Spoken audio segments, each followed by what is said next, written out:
2,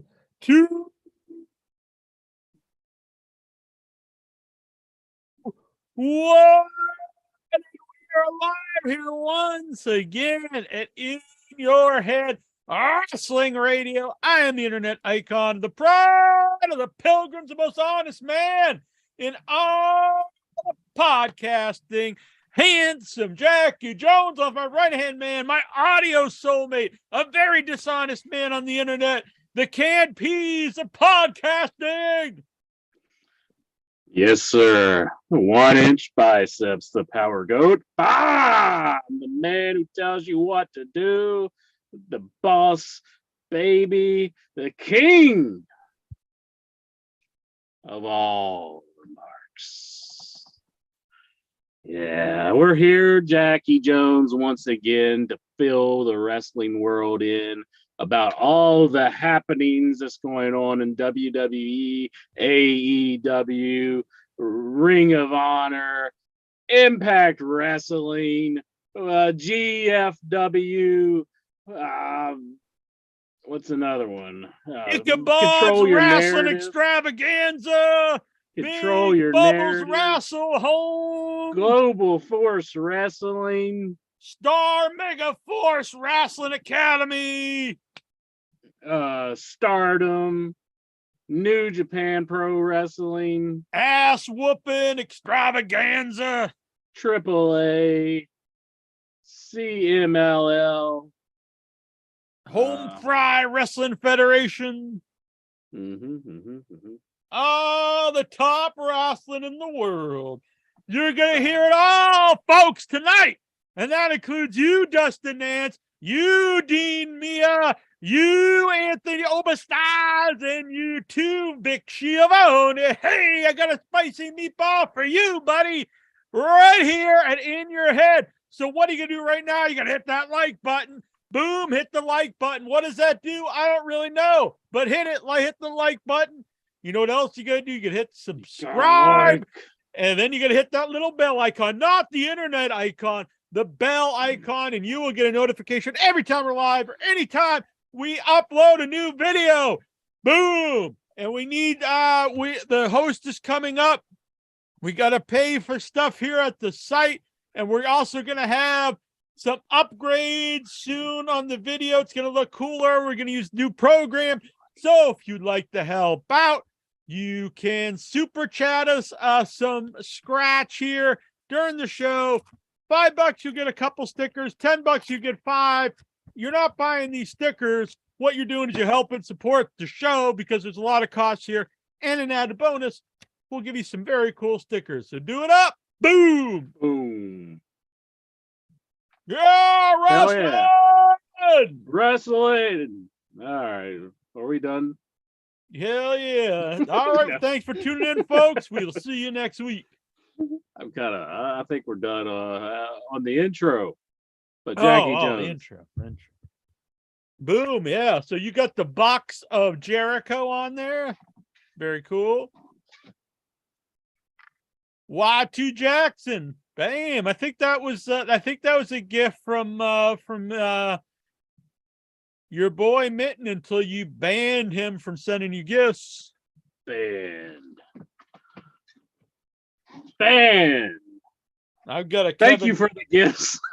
Banned. I got a Kevin Nash shirt tonight. I love Mitten, but he was just sending inappropriate things. What's inappropriate but about a double-ended 12-inch rubber cock, otherwise known as a dildo? No, maybe you have a point. All right, so we're going to hear, we're going to talk about the wrestling. Booyah! Booyah! Yeah! I heard Raw happen. I don't want to spoil it. I could tell you all about Raw because I watch none of it, but yeah, we're going to wait and hear it from the mouth of Babes himself. What the hell is that guy's name? Steven up in Toronto. Toronto Stevie. Yeah, he's going to tell us all about it. I imagine he'll do that later on in the show. Yeah. Jackie Jones. We always like talking about the AEW wrestling. Dynamite! the show started out, and it had 4 of the finest AEW Yeah, the pillars of AEW competitors in the ring. I love this segment. Mm-hmm. I enjoyed it. I love this segment. I thought it really made the show seem important. I thought everyone in it came off like a big deal. I like that all 4 of them are homegrown AEW guys.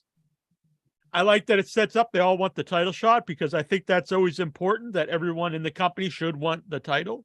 If it's a women's title, tag title, the singles title, whatever title it is, the 6-man, whatever title that you that you're vying for, everyone should want that. So, and then it was very cool. I even saw some people like Tazo, who doesn't normally, keep up with current wrestling. He loved this segment, so I was really happy about all this. And then I heard Davey Boy Meltzer talk about it, and he trashed it. And I was like, what the hell? And he's normally the dude who's, loving every minute of it. I think something must have happened there. I think some words, something behind the scenes must have happened. Yeah, he just wants all in-ring wrestling, I think. But you need you need this kind of stuff to bring in the folks. I love MJF's line on Sammy Guevara, saying that he'll just be proposing to some other chick in a few more weeks. I thought that was funny. Of course, Sammy's been he made me a little angry with the comment. I don't know if he was just working. It may have been just work about the not wanting to work on the house shows. Right. And it's like, if that's how you feel, just go out there and phone it in and don't tell nobody. Yeah, you shouldn't say that stuff. Don't say that you don't want to work on the house shows. I mean, it's both good that people in AEW don't fear that. Like, I don't think you should have an environment where you're afraid to talk.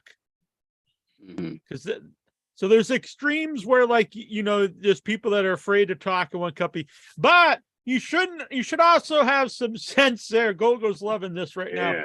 And not to, all right, I work for this company, and I'm not saying you got to be a slave to your boss and just bow down and take it up the ass, but I'm saying this is the company you work for and the company that you should want to succeed.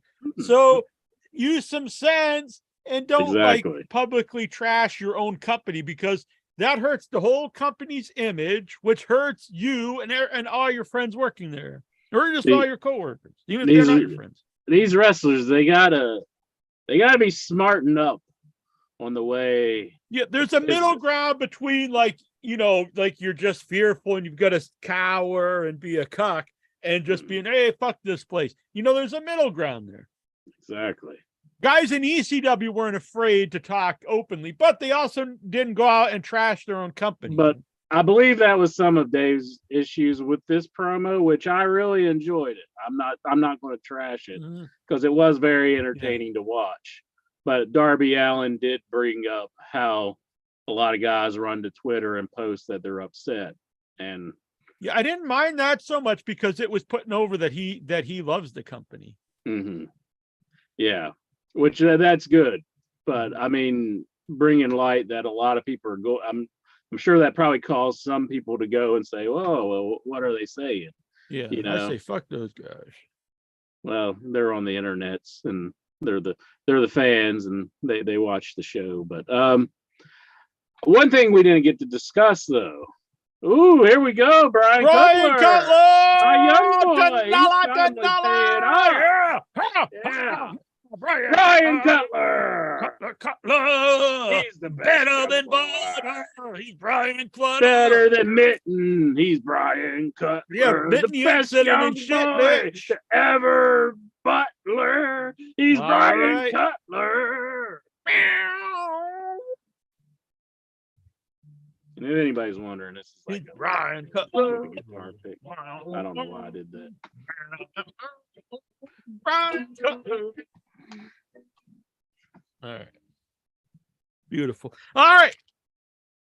Thank you, Brian. We're going to take a break from the Dynamite report to give Mr. Cutler some stickers. Okay, Inter, tell me, top, middle, or front? To grab a sticker out of. Middle. Middle. All right. Get deep down in the middle. Get finger deep in that. Ooh, what is sticker this? bag. Who is that? Famalosa Uso. Oh, okay. Is that like family? I guess so. Yeah. Famalucio. I don't know what that means, but bam, Cutler, yeah. Yeah. I'm going crazy. Yeah, clutter. Spread in the butter. Second one he has, boom. The urn. This is Undertaker on top of the urn. It's like a Paul Bearer sticker. That's pretty sweet. That's pretty sweet. We'll dig it. Dig it. What else we got for Brian Cutler here? We got a WWE title. He's the champ. That's a really cool sticker. That's nice. Die cut. That's pretty sweet. Like it. We get deep here into the middle. Yeah. Dig out some stickers, Jackie Jones. Booyakasha! 619. Do you think that could be Dominic at WrestleMania? It might very well be. And last, but certainly not least, Super Kick Party! Match an inch your shirt there. Mm-hmm. These stickers, there's all kinds of stuff. You got new guys, you got classic guys, you got WWE, AEW, you got them all here. Boom. Pretty sweet. Send me your Addy. I'll send those out tomorrow. Thank you, Brian. Thank you.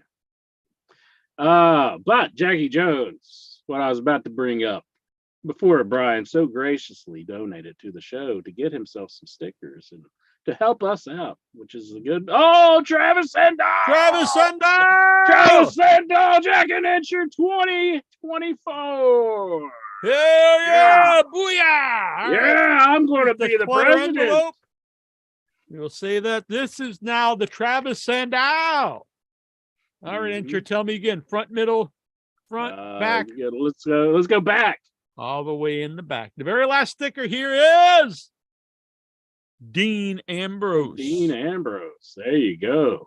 Very cool. Dino the Machino. Travis Sandow. Oh my God, this one rules. Oh, what's this? Southpaw. Oh, okay, it's the Southpaw Regional Wrestling. Southpaw Regional Wrestling. If people don't remember, that was a short-lived thing on the WWE website. That was very fun. Excellent. Boom. RKO out of nowhere. RKO and like a serpent. Yeah, that's pretty sweet. What do we got? Oh hell, this is a collector's item because they're no longer the Bellas. The Bella Army. But you can't touch. You keep dreaming of the stars above. Boom. You keep dreaming of the stars. I can't do the dance. You got the dance down. Boom. There you got one more here coming. Boom, Travis Sandow. Look at should we get if it's not, it's a different sticker, but it's someone that's already picked. Let's give him a different one, you think? It's not the same sticker, but it's the same person that he's already got. It was another Randy Orton. It's another Randy Orton. Let's go with a different one, I think. Well, give him a different one. I don't think he wants two Randy Ortons. Is that right, Travis? You'll probably have to tell us. HBK. There Shawn you go. That's what Michaels. You get. That's a make good, an HBK. Yeah. That's cool. You get unique ones. Unique ones. So yeah, you got Dean Ambrose, Southpaw Regional Wrestling, RKO, Bella Army, and HBK. Yeah. Boom, look at me go. Yeah. Travis. Boo, boo, boo. All right. And start next. I'm going to put together some credits for the shows, and your names will also go into those credits for the rest of the year. Yeah, excellent. Excellent. Well, Jackie Jones, as I was saying, yes, there's a topic that I want to talk about, and that is AEW doesn't seem to be going ahead with the Bryan Danielson storyline with MJF, and I think that is a big mistake. I think it's fine. I think it's a big mistake after that match show. It was a really good match. I think you could go back to it at some point, but I think it's good to have I don't think it's all time to move homegrown on. guys vying for the title. Well, Bryan Danielson, he cut a promo where he said he thinks he needs to go home. He seems to be beside himself that he did not win that Iron Man match. I don't think that's what they should be doing. I think but maybe he really does need time off. That could be the case. Is that the case? Because I don't know. Both of them look pretty banged up. Yeah, MJF is still looking freaking rough. But this was a matchup that seemed like it had this main event feel. And I think this is what AEW needs. They need to stop abandoning when they have these money drawing feuds going on. They don't need to go to the next feud. They need to stick with it, at least until they get the feeling that the fans have. Well, it is hard to do a follow-up honestly, an Iron Man should have been the end of a feud. So if you were going to do more than one match, you shouldn't start it with the Iron Man. Mm-hmm. It's hard to follow it up after doing an Iron Man. I think it'd be, given the confines of what they did in that match where MJF was cheating with the water and everything else, Bryan Danielson could bring that up and say, you can't beat me in a real match, It's like, let's see who gets that first fall when it, So then they go to a straight rules match. Yeah, or something. Yeah, I mean, I see what you're saying, though. It would have been better to have the Iron Man as the final one, but he's saying he was trying to expose MJF. I see what you're saying, but I'm into the three young guys vying for the title. I mean, it's fine, but I think AEW needs to stop ending angles. They need to keep them going. I understand what you're saying, but I think when you have the Iron Man match, that's kind of the culmination. That's the blow off of a feud. Yeah, but it barely got started, though. It's like you want it more, though. Yeah, I don't know how you could go. What do you do after an Iron Man match? After a 60-minute match when they're destroying each other? Yeah, there's things you could do. There's things you could keep it going with. He's an old man with his mind's all mangled with all these concussions. Maybe he needs to go home and I don't think Bellas. That's the case. No, he doesn't need to wrestle the Bellas. That's thank God for Brie, though. At least she didn't love him up like Beth Phoenix did with Edge. Right. I mean, Beth Phoenix is totally just sucked all charisma out of that man and just made him into just people automatically thought the Bellas were coming to AEW because they change their names, or they didn't necessarily change their names, but they can't use the Bellas. For one thing, I didn't know they were still under contract to WWE. When's the last time they did anything? It's been a while. It's probably like one of those legend deal things or something, but not maybe they were under a DNA or an NDA, non-disclosure agreement, and they said, "Fuck that! We're mad because you didn't use us. We're bitching all over the internet." Do NDAs run out? I would say eventually. I would think they'd have probably, or do you? I don't know, because what good would that be? Like, don't talk about this, and then like in a certain amount of time, you just start talking about it. Haven't they been talking like how they're upset? I'm about saying things? maybe they can't talk about doing the woohoo with old Vinnie Mac. Oh, come on now! I don't know if Vinny did that. Did he? I don't know. I'd hate. Didn't Johnny Ace find them and then married the mom? That's creepy if that's the case, Jack. Good God! I hope that's not the case. I mean, stranger things have happened in the world of professional wrestling, but I hope that's not the case. Let's not put that out there for everybody. Can we just rewind the show and stop these crazy thoughts that you're putting into the fans' minds? Because I don't want that out there. I think it's. I don't want it out there. You got at least ask. Where is my time machine? I've got another thing that I got to add to the time machine list. That apparently was Travis's first ever super chat, because it has a thing there. Celebrate good times. Come on. Oh yeah, celebration. Celebrate Travis Sandow. Come on.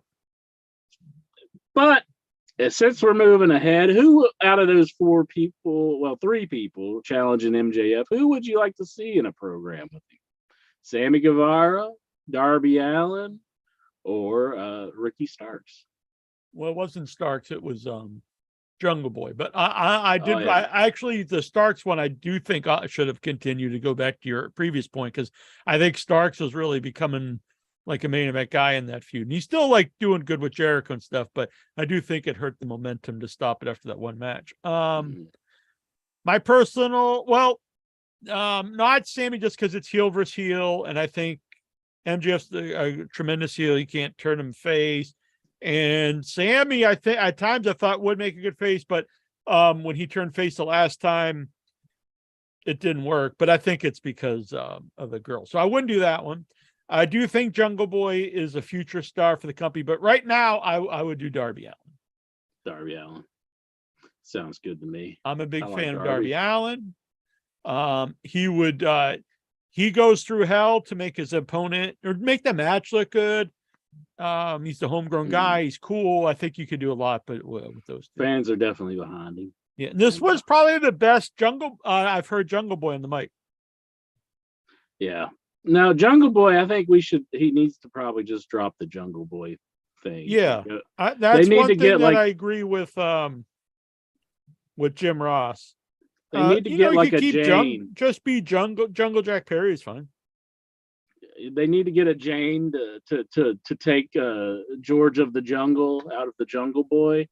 So it needs to bring him to the city and turn him into just a normal guy. You think can we do that at this point, or is he too jungle? Can you take the jungle out of Jungle so he's like Boy? Tarzan, you take him, you bring him back to the world. Interesting. Bringing him back to the world. Yeah. And I do think the dinosaur definitely should have dropped the gimmick when he went heel. Mm-hmm. Yeah. Sammy does have history with MJF in the inner circle. Yeah, I realize that, but I know I never think heel versus heel is ever a good idea. Yeah. You want someone that the fans root for. Even a face versus face is better than heel versus heel. I would say it is Darby's time. I don't think Sammy would be good because it is heel versus heel. Sammy also, he really doesn't have a whole lot of momentum behind him anymore. He's kind of squandered that. I mean, yeah, he came off well in this though, but yeah, I think he'd be a guy you need to build up to instead of just all of a sudden he gets it. If I had to pick two, I'd say either Jungle Boy or Darby Allin. So yeah, that's what I say. Yeah. But if I'm going to pick one, I'm going to say Darby. Mm-hmm, mm-hmm. But Jungle has a lot of momentum too, coming off the Christian feud.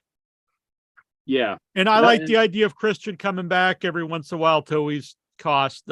He's like the super villain. He's like the Joker that just pops up throughout the rest of Jungle Boy's career to thwart the Jungle Boy. I like that. I think that's kind of cool. Mm-hmm. Even when he's an old crippled man, he could come out and bring somebody with him. Or not necessarily crippled, but he's old man. He can't wrestle anymore. I think he'd be zombie Christian though. He'd come back as a zombie because he was buried alive. That's very true. Very true. Now I do like the idea, because we've talked about before about having guys off TV, and it's bad because then you forget about them stuff. But if you are gonna do it, especially with the legend guys like Christian and Daniel Bryan, because you got to remember these guys are older and have a lot of injuries, so they're not gonna wrestle, like they're not gonna kill them. They probably shouldn't kill themselves every week because they're gonna be out for a while. So if you are gonna cycle those guys in, I do think that makes sense, and have an angle out. So Christian gets buried alive, so now you don't see him for a little while because he can rest up, and same thing with Daniel Bryan. Because you do, all kidding aside, you got to protect that man's head. He's had a lot of bad concussions. Yes. But anyhow, on to another topic, if you're done with this topic. Tony Khan, he has announced that Kenny Omega will be taking on Vikingo, or El Hijo del Vikingo. Yeah. Now, I've seen this guy on Impact, and I do like his look. And he does do some pretty spectacular stuff. So I am excited for the Kenny Omega match tomorrow night.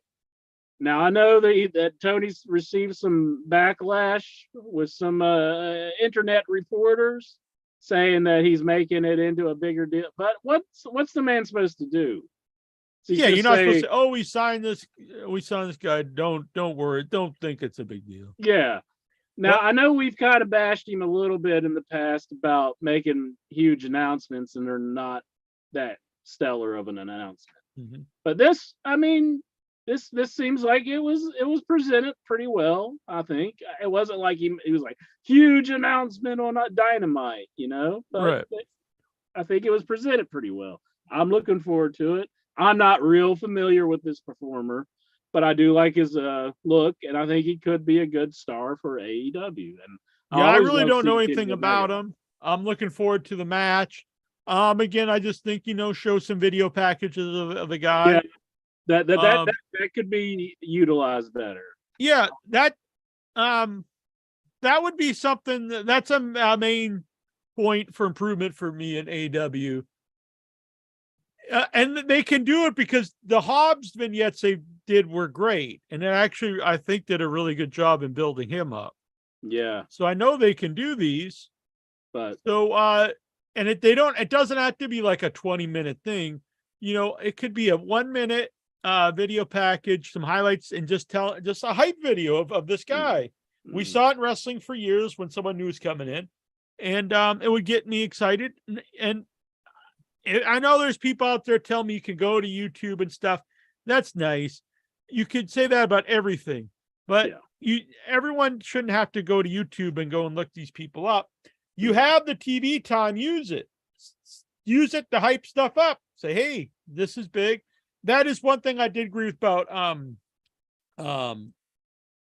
Meltzer too. He was saying, like the Daniel Bryan angle, make this a big deal. If it's an angle or if it's real, it doesn't matter. Make it a big deal that so much was taken out of him out of that match. He has to go home for a while. Yeah. You just say it a couple times throughout the show. I'm not saying you have to say it every second, but say it a few times throughout the show, and it gets people, oh wow, this is a big deal, and it helps sell your storylines. Well, that just made me think of something else. If you got Daniel Bryan out, and if he's going to come back and do another storyline with MJF, what you don't want to like put him in a feud and like ruin a new guy, like. I guess you got to do something though. Like if you put him with Darby or you put him with Jungle Boy, they got this big. You don't want to take the belt off of MJF because he just. No, I wouldn't take the belt off. Yeah, MJF. I wouldn't either. But I mean, you don't want to hurt these guys though, because they're on their way up. In theory, though, losing to your world champion, especially in a competitive match, should not be harmful. I guess if he cheats too, it's always leaves things open. Also, in a competitive match, Darby has lost a lot, and it doesn't. He's that type of character, doesn't always have to win every match.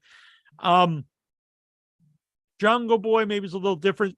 Again, if you had Christian come out and cost him the championship, I think would be a good angle because it keeps that a lot.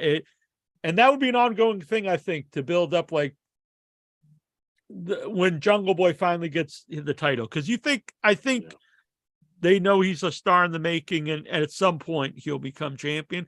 And if he always gets if Christian's always the thorn that gets him to lose the championship, I think that's a good ongoing storyline. But like I said, losing to the world champ in a main event in a very competitive match, should not really hurt you. All right, Jackie Jones. We've got another point that we didn't get to discuss. And that is MJF throwing vodka in the kid's face. We didn't know it was vodka before. They said it water. Vodka. But we talked about this off air. It brings up a lot of questions. Yes. Like, all right, she had like a freaking solo cup full of vodka. I mean, now do they sell that at an arena? I've never seen that. I've never seen like hard alcohol actually sold at arena at all. And now maybe whatever state they're in has different rules. Yeah. I think it's California. Any place I've ever been, it's been beer and wine. Yeah. You can't buy hard. It's hard to buy hard alcohol anywhere. I've been to theaters, stuff like that. Usually it's beer and wine. It's a weird thing to sell in a live event anyway, because you don't want people fucking hammered or it's one thing to drink some beers, but if you're just drinking straight up hard liquor, if it looked like water, that's another. it'd have There's to a be few clear. things here. Would it couldn't be added with anything? Also, the idea that MJF knows that she's drinking a whole cup full of vodka is kind of iffy. Yeah. And also, I don't drink anymore, but I used to drink a lot. You know, even at a bar, you don't order a whole cup full of vodka, a straight vodka. Yeah. You'd get a shot of vodka. It's very hard to just anywhere, even like most restaurants won't just serve you a big ass thing of hard liquor. Yeah, so I'm really questioning like whether that was true or not. And if it is true, did the arena sell that, or did she just bring it in with her? Like, yeah, I would say she'd have to have brought it in, and maybe she was trying to mask it with the solo cup, trying to make it look like it's just water. But yeah. I mean, that is very questionable, I think. So Travis does not want his stickers. If anyone would like these 5 stickers, super chat $5. You'll get them half price and they will be gifts from Travis. There you go. Well, anyhow,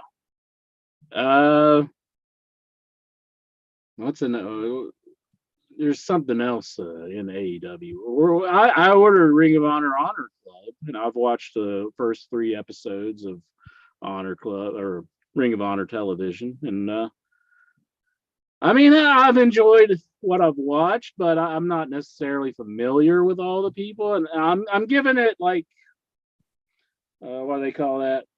Percolating, or what do they call that? Where you're letting it digest, you know. Right. You're letting it. You're getting used to Slim J, who I guess they said was a personality that Ring of Honor used in the beginning stages of Ring of Honor, but I wasn't familiar with him.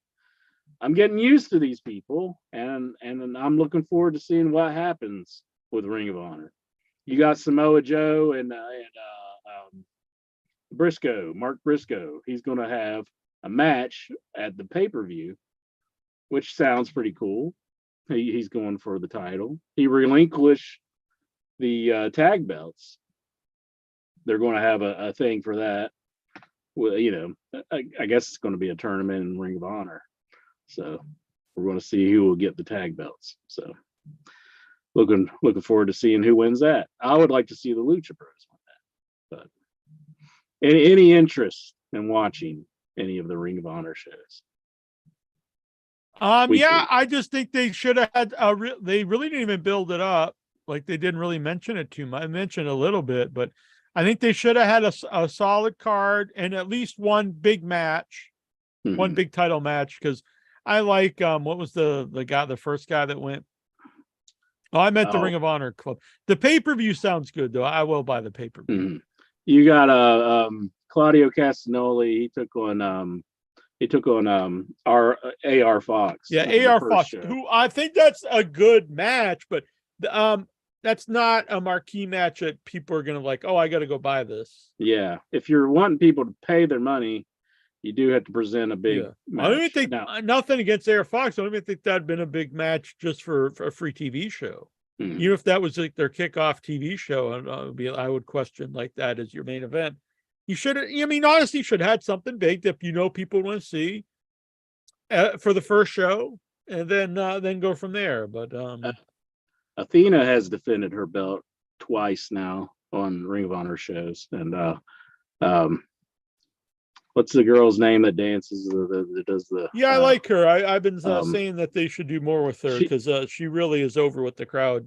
She took her on, and I'm forgetting her name at the moment. And I want to say I think she took on Madison Rayne, but she's kept her belt. Legend Madison Rayne. Don't agree? No. So they're also saying there's going to be a third AEW TV show. And in my opinion, look, I'm a big AEW fan, and everyone knows this. But in my opinion, if it's not the Ring of Honor show, I don't think this is a good idea, because Rampage, like, I mean, honestly, no one watches it, and they don't do a good job of weekly putting on stuff that people make people to watch it. Like, there's highlights every once in a while. To add a whole other show of AEW, I think, is a rotten idea. Yeah. I think you need to get Rampage over as like a show that can't be missed. I mean, it's not necessarily in a great state right now. No. It started out strong, but it's been pretty missed for quite a while now. There's highlights every now and then, and I'm not saying the matches aren't good, but it's not presented as, even on that promo last week, they kind of made fun of Rampage. They did. That's not good to be making fun of Rampage. I mean, Rampage does have feelings. The new show, I do think that's a mistake. I don't think they should be going ahead with that. I saw a lot of fans saying, "Oh, it'll be great if it's all women's." And if I say, people say, "Oh, you hate women's wrestling," which isn't true. I don't think I've ever been a bigger fan of women's wrestling than the last 5 years, because I don't like. For years, women's wrestling would have a couple of people I did like Medusa and stuff would be good. But for the most part, especially in WWE, it was like just the TNA, really bad women who were hot and would have, horrible matches. That doesn't interest me at all. But it's been good. We have like really good women's wrestlers right now, but there's not enough in AEW to have two titles to begin with, because we've seen Jade like defend her title against like Blue Velvet or wherever she is like 80 times, because there's, who else is she supposed to wrestle? And you don't really care. So there's a handful that are really good. Jade's really good. Britt Baker obviously is really good. There's I think Ty Valkyrie is actually a really good pickup for them, but there's not enough to do a whole show around all the women. And I don't really even know why that's beneficial to do a show that's all women, because I think wrestling's at its best is when you have a variety of stuff. So when you do all cruiserweight show, I always think that's an abysmal failure. So I don't know why you want all women. Why not have the women on the show? So it's almost like, oh, isn't it cute they have their own show? Mm-hmm. And the AEW brand of women is not a big seller right now. There's a few of them that are good, but there's not enough to do a whole show. They need to get honestly, you'd have a better shot of doing that in WWE. Mm-hmm. Stephen Butler here in the chat room, he says an AEW all women show would be a huge mistake. Yeah, that's what I'm saying. I really think a third show is a mistake, however it is, unless it's the Ring of Honor show. I think they need to promote, get Rampage established. It's this show you cannot miss.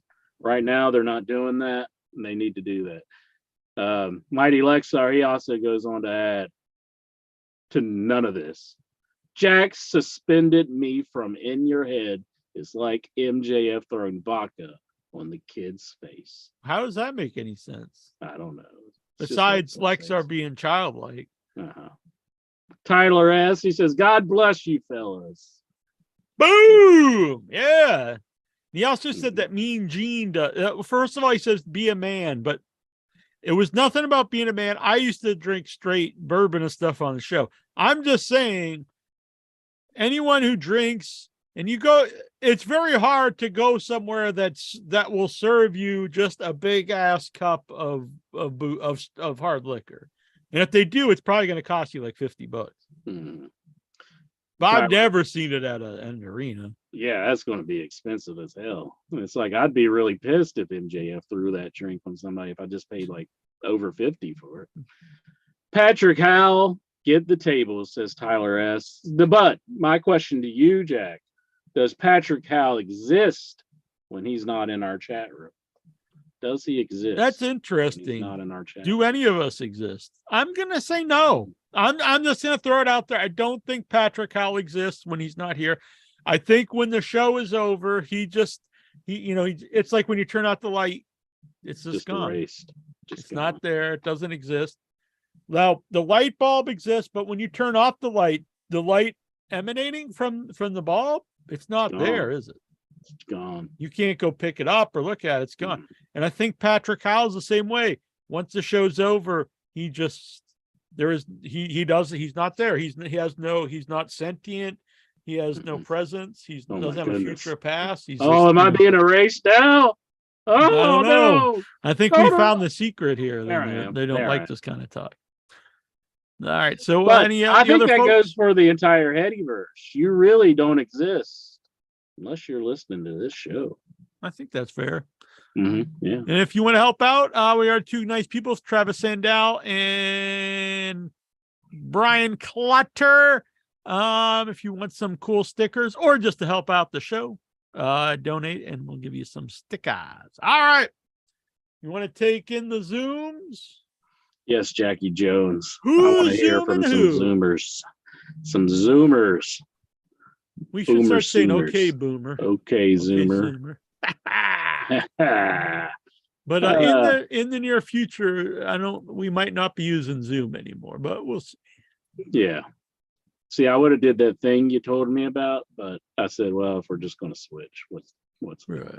Are you a switch hitter? Huh? What? Jackie Jones. What? Well, it's also if you're sometimes you're dominant, sometimes you're submissive, and then some people are switches, so then they're Dom, one way or the other. But Dom has a mommy. That's true. I can't. Could you really picture Dominic being like dominant? No. Is Kenny Omega staying, or is he going? Does he stay? I think he's staying. I think he's staying. I don't think he's leaving because he's got the video game about to come out. It hasn't even been released yet. That's been his baby. Now they're saying that Game Changer Wrestling is like fighting the copyright of Fight Forever. And I just got to say for them, because AEW has been pretty good to them, letting them use Moxley and stuff on their show. You're going to be out in the cold. I don't think you'd want to. If you own the rights, it's one thing, I guess, but I think you should probably try to have a nice agreement with them and not, Is it possible the name of the game could have to be changed? I don't know. I don't know what's happening.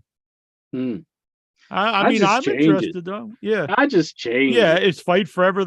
I don't know how much money goes into changing the name because I guess they have graphics and stuff. Yeah, maybe. I don't know. But it's not, if not, it's not like that. It's not that. It's fine, but it's not a deal breaker for me. You could call it anything, I think. Mm-hmm. Call it AEW the game, really. Yeah. AEW the game. That'd be fine. Yeah.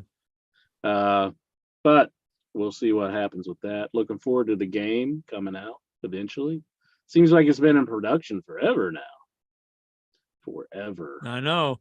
They've been making it forever. Mm-hmm. So I really can't stand just to see Cody Rhodes on the television, Jackie Jones. I see him standing there smiling because Sami Zayn and Kevin Owens are embracing each other once again. They brought it in with a big hug, and they're hugging it, and then Cody's in the background going. I'm like, get that motherfucker off my TV. I don't want to see him. I don't want to see him, Lexar. Lexar loves him. Lexar, you don't like the Cody Rhodes, do you?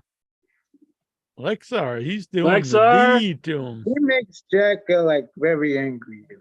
No, he doesn't. He makes Incher very angry. Makes me very angry, Lexar. I don't even watch your show. I'm Incher. That's Jack. Yeah. Hey, I got a thing here. Anybody want Mick Foley's autograph? Hell yeah. He got to be here. It's a video game place. That wouldn't go down on a system I was trying to buy off of them, but whatever. I'll plug them anyhow. So. Bluegrass Wrestling. There you go. You're welcome, Earl, even though you wouldn't let me have something for cheaper, even after I discovered it had battery acid all over it. Oh, God, this is not only an unpopular opinion. I think, people say opinions can't be wrong, but I think this one just proved that they can be. The first 2-night WrestleMania during the pandemic is one of the greatest shows of all time. That's just a wrong statement. It's not a debate. It's just wrong. That's right. It was probably the worst WrestleMania I've ever seen. It teaches and one of the wrestling- worst big shows I've ever watched. No, with it teaches 2 of the wrestling- worst matches I've ever witnessed.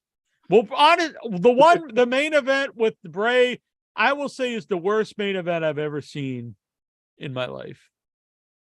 No, there are On a worse pay-per-view. WrestleMania No. main events. No. versus Undertaker. Look at WrestleMania 8 and No, WrestleMania 9.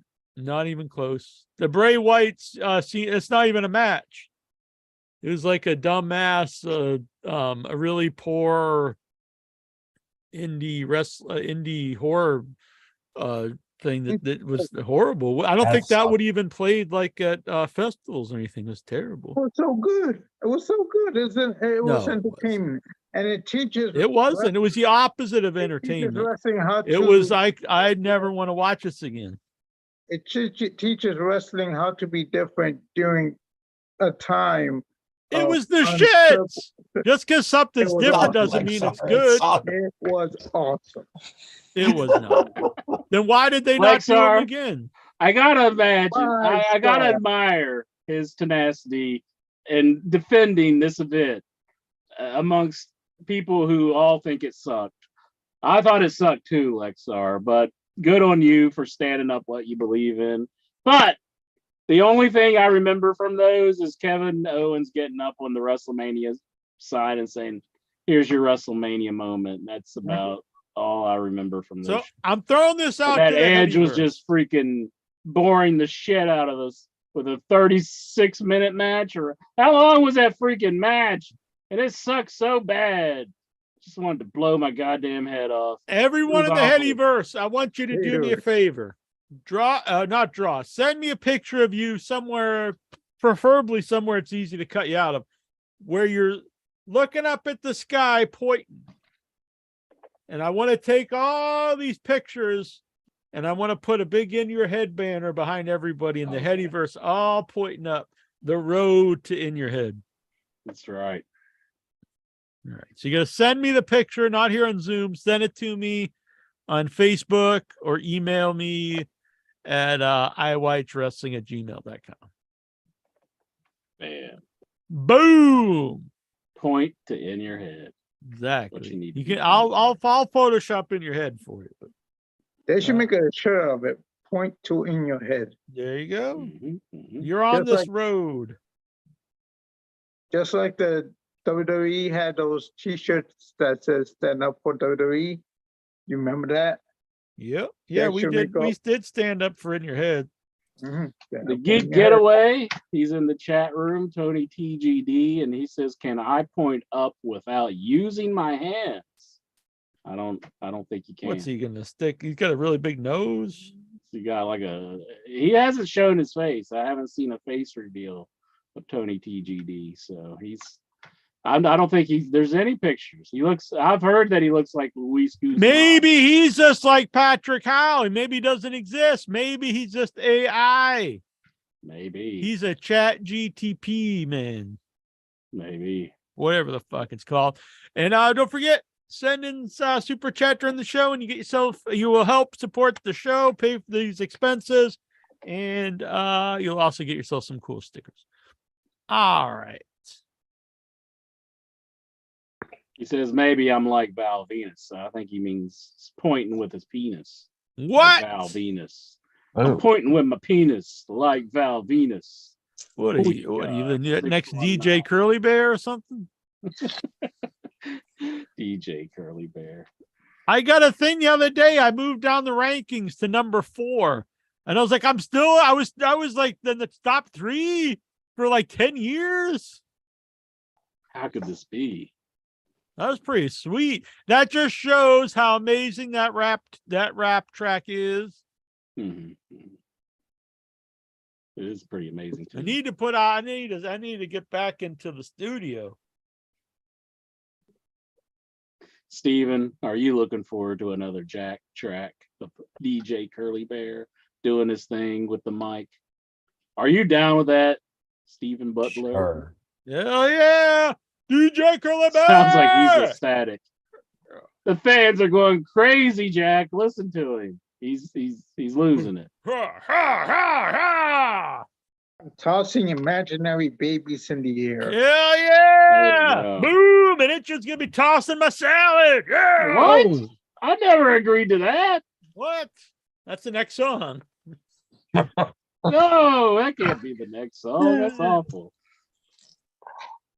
That's This awful. is my love ballad to intro tossing my salad. Well, we'll figure. All right. That doesn't go too good. I don't know. What's on your mind, Flexi Lexi? I'm going to an XPW show on this Saturday. Oh, really? Lexar's mad I didn't go to. It was like Butcher's Wrestling Bloodiest Matches Saturday. It was in Cambridge, and near you. Well, it's not Cambridge, really near me, but it is Massachusetts. it is an area that I go to at times. See, there you go. You missed. I've actually been to the place it was at too, the Middle East. It's a really odd place for wrestling. Hmm. It's usually they have music there. Well, good old deathmatch wrestling. I'll give you the behind the scenes, Lexar. Jack told me he would have went, but that was the night that he was putting together his wrestling scrapbook that he likes to keep. And he likes to cut out photos from the wrestling books and put it in a scrapbook to keep forever instead of, I used to have it. I used to have one of those when I was a there teen. you go. The Geek Getaway. Geek YouTube, Getaway! Yeah. YouTube paid me, so I'm paying you. Here's $5 towards a tossed salad and some peeled potatoes. That's Whoa. Conan's old line. Tossed salad and scrambled eggs. So you're gonna get these stickers here that Sandal has given up. You are getting Southpaw Regional Wrestling, pretty Mhm. rocking. Dean Ambrose, Yep. Tony will love that one. Let's see. RKO, Mm-hmm. the Bella Army. He is down with that one. The Garcia Army. Anymore. Garcia Army. Well, Yeah. it'll be Yeah. worth money now. Yeah, Yeah. exactly. It's a collector's item. And HBK. I mean, Dean HBK. Ambrose no longer Dean Ambrose either. Heartbreak Man. Boom. Send me your address. We'll send those out to you. Anyone else is down? $5 you'll get what I say, 2. $10 you'll get 5. Yeah. So He got 5 because Sandal had forfeited. Sandow passed on his. So Damien? he What? passed it on. Goosey, look at you. You're looking beautiful tonight, my man.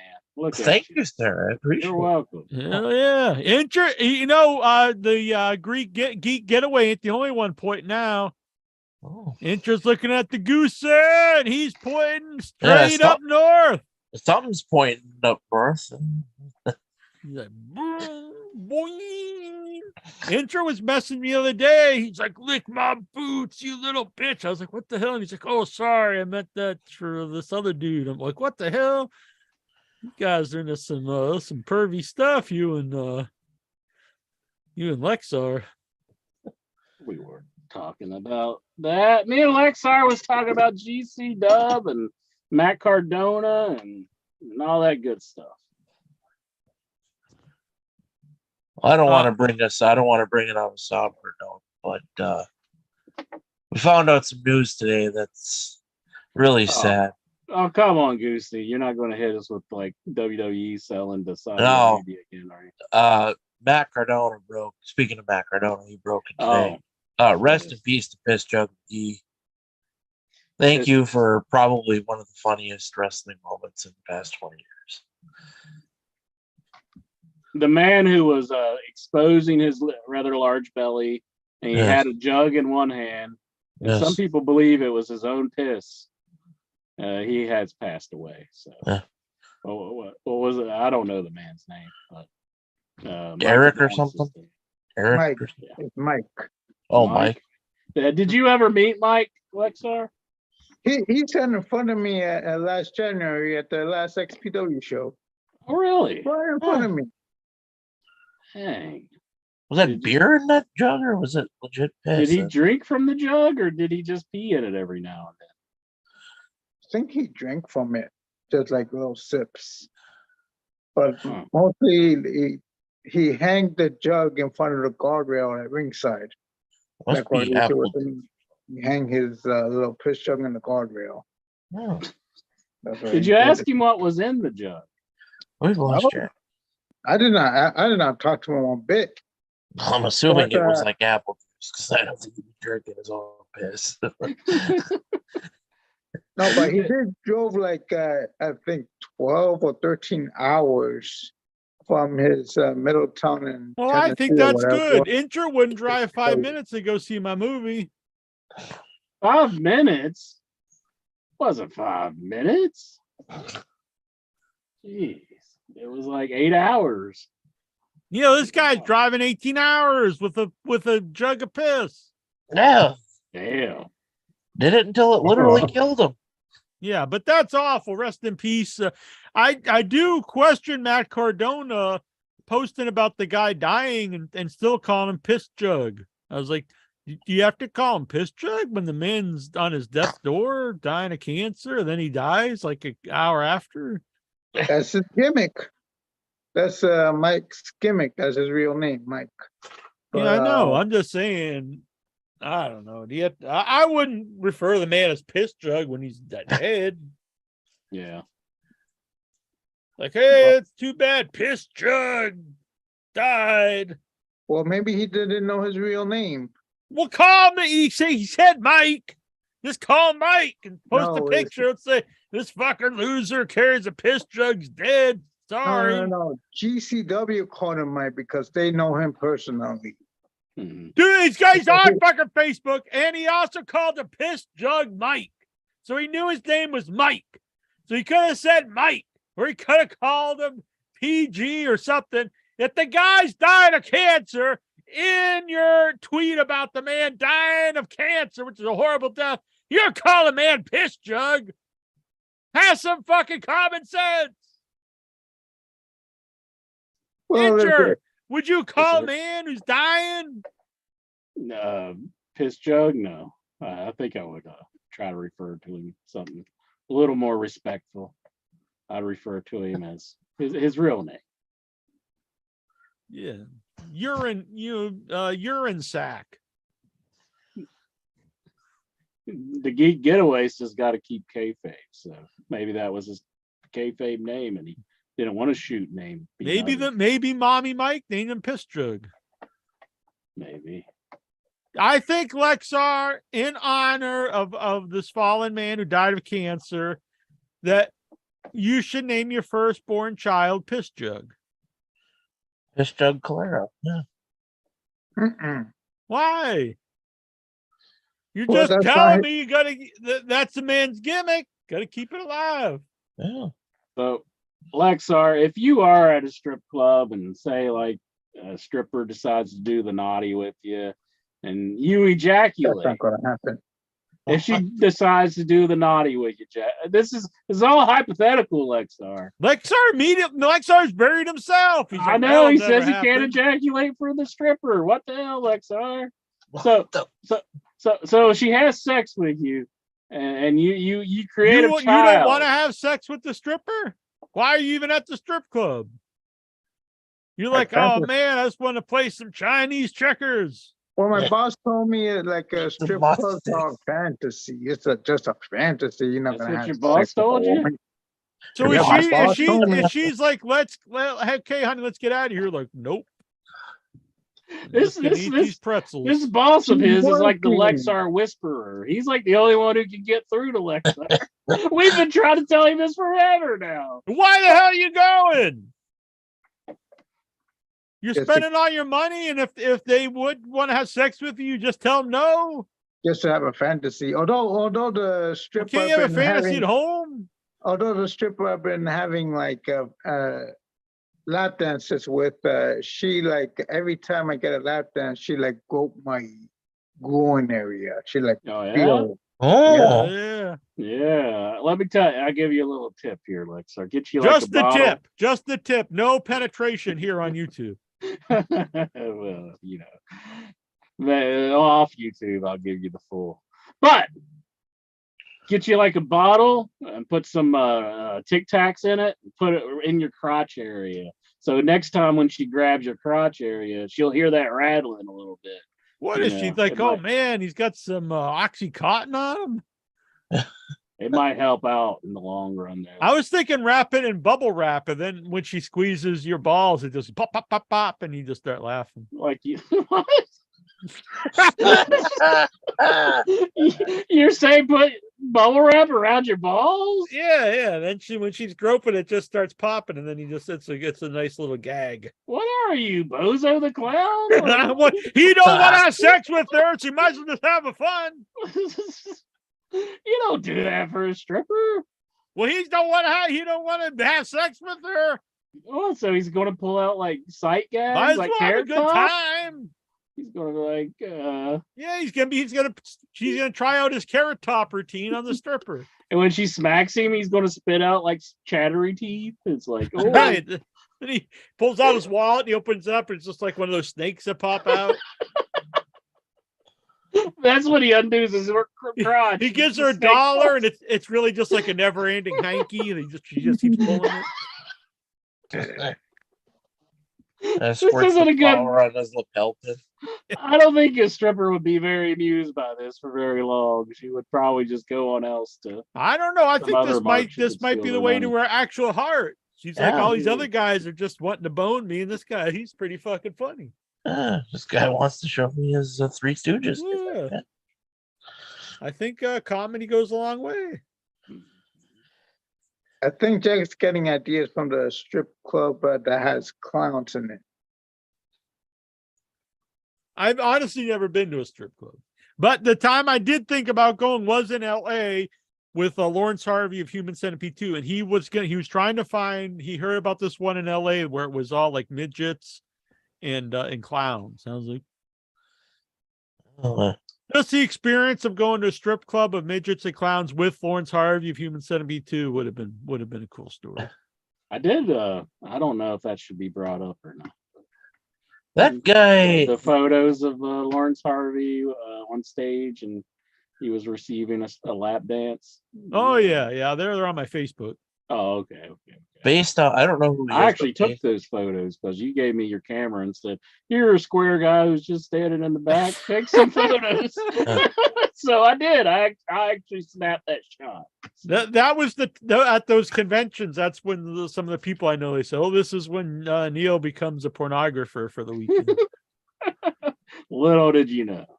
I don't know who the guy is, but based on his acting decisions, I'm going to go with he's the perfect fit for a midget strip club.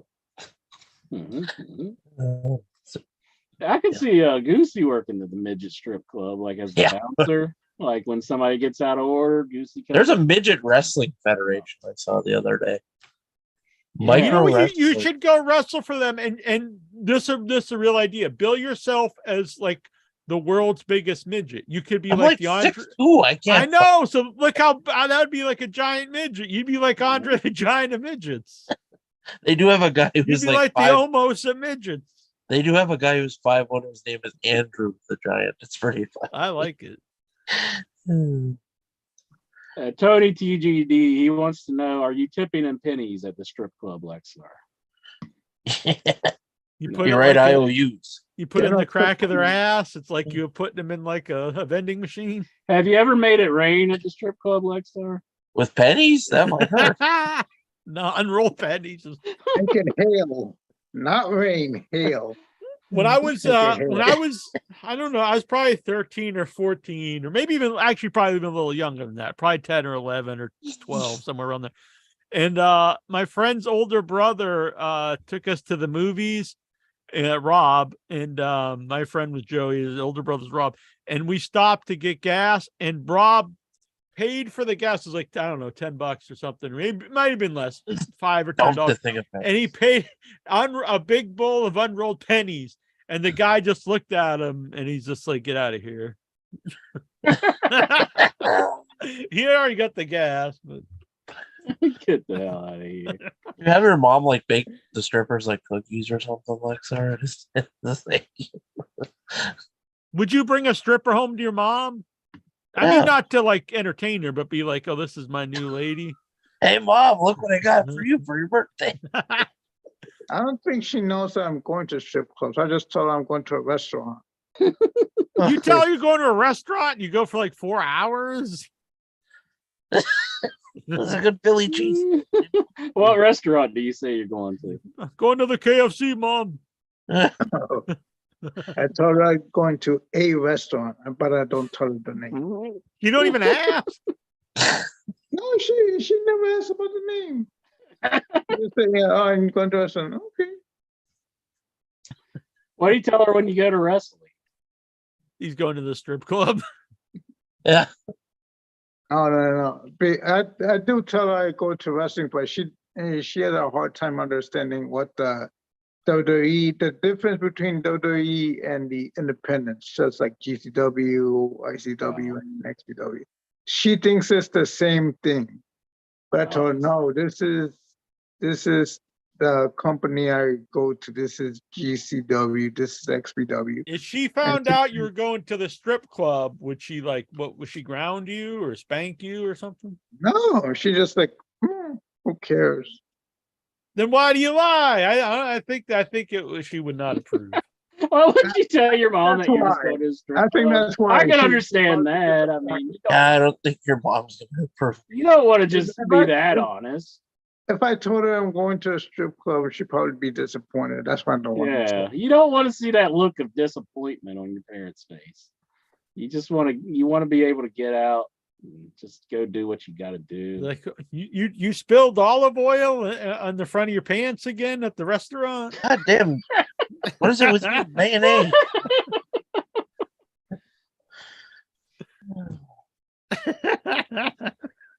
Don't So answer you that don't like want to that. have any type of relationship with the stripper. If the stripper actually said, "Let's go out," or "Hey, let's get it on," you just say no. Number one, she's foreign, so she doesn't. Oh, they don't have What sex in the foreign fuck? countries. She's got a job Racism to word. do. She stays there and collects money. That's her job.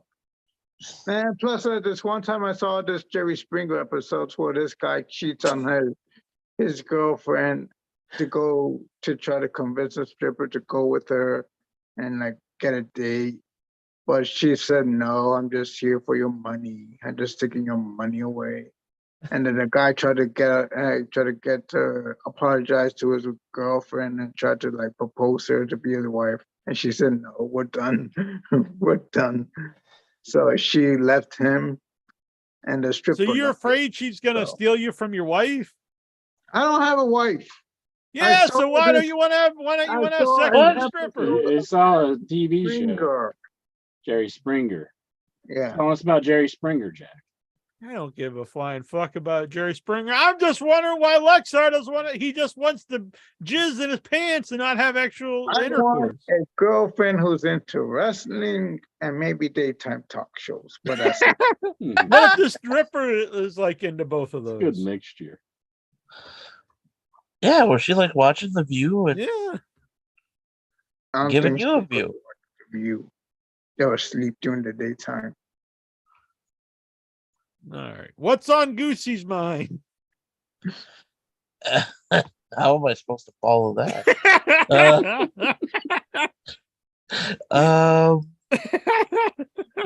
You ever been to the strip club, Goosey? Many.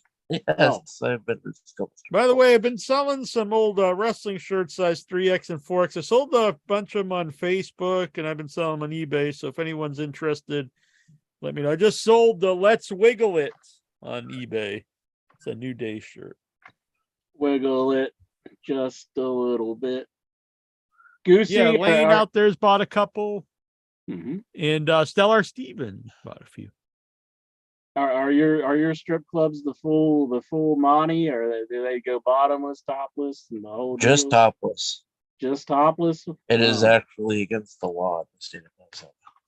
Aw. There's That one sucks. strip club that's grandfathered in, but you can't. I'm going to the grandfather strip club Well, where they no. can remove their bottoms. But it's like you can go there, but there's no lap dances allowed. But they can No. get full nude. Oh. And you can't drink, which is dumber than fuck. You got to drink like pop. It's weird, but like the lower you And get into the Bible Belt, like the strip clubs get even nastier. Like you would think it'd be the other way around, wouldn't you? And a Pepsi cost you about $13 at the strip club. Like Atlanta's known as like the strip club capital of the world, and it's like, you know, deep in the Bible Belt. But like, you know, West Virginia. Yeah, you bring your guns everywhere, and you get all the strippers. I thought Tampa, Florida was the strip club capital of the world. It might. Oh, I'm sorry, Lexar. I could be. I gotta stay corrected. Lexar's been saving his money to head there. I've heard Atlanta's really big, but maybe Tampa is big too. I could see that being. We took a picture outside a strip club for Lexar when we were in Atlanta. Should have went inside. See what's all the rave is about. Yeah, they call it Hot Atlanta. So. I've been to Atlanta for WrestleMania. You should have went to the strip club while you're down there. No, I was on a budget at the time. Yeah. Well, you got to get one of these things called a credit card, and then you don't have to worry about it. That's how they work. You just pay, you just buy anything you want. That's bad advice. Don't do that. Don't do that. Bad advice from the insurer. Dismiss it. But here you go. Does that work? Oh, yeah. It's coming. The pink pony. Hasn't loaded for me yet. What? Not loaded for me yet. It just says Jackie Jones has started screen sharing. I don't see anything. Weird. Do you see anything, Lexar? Oh, there it goes. There it goes. It works now. Why is that one guy looking at his hand? I don't know. He's just like staring at the palm of his hand. Like, who is that guy? That's Seth. Seth, why are you looking at your hand? I'm thinking Mitten is actually, I think we found out the identity of Evil Uno. Because look, he's doing the Dark Order pose. What do you think? You put a mask on Mitten? What do you think? He does have the perfect pose. Mm-hmm. Exactly what Evil Uno does. Exactly. And why would his like body strike that pose if that's just something that his memory is? It's already committed to his. You know, I was going boop boop boop. That's what I do to the ladies. I go boop boop boop boop boop boop.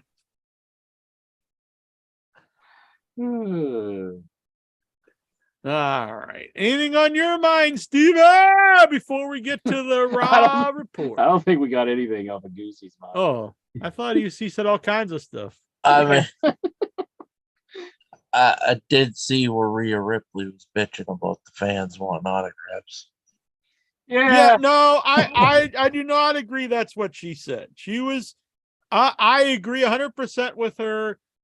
If you go to the baggage claim of an airport, especially if you weren't flying or picking somebody up, and you just sit there and you wait for celebrities, because I've seen this, to take their pictures, to stick stuff in their face, to start videotape them, you're an asshole. That's not cool. And they have, because you can't just walk away. You're at your baggage claim. You got to pick up your luggage. You can't just walk away. That's a real shit thing to do. So I totally agreed with her. If you're harassing celebrities at baggage claim, you're just a lousy person. Yeah. But aren't like can you get like any type of celebrity, or is that just like a WWE thing? They won't. No, I mean, it's really big privately with the wrestlers because they know they track, I think probably because they know when they're coming into the house shows and stuff, but they do that to other celebrities.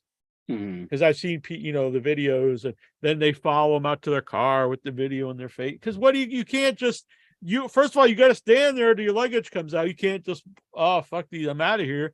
And people know that, so they stand there and they harass them, and they just wait around.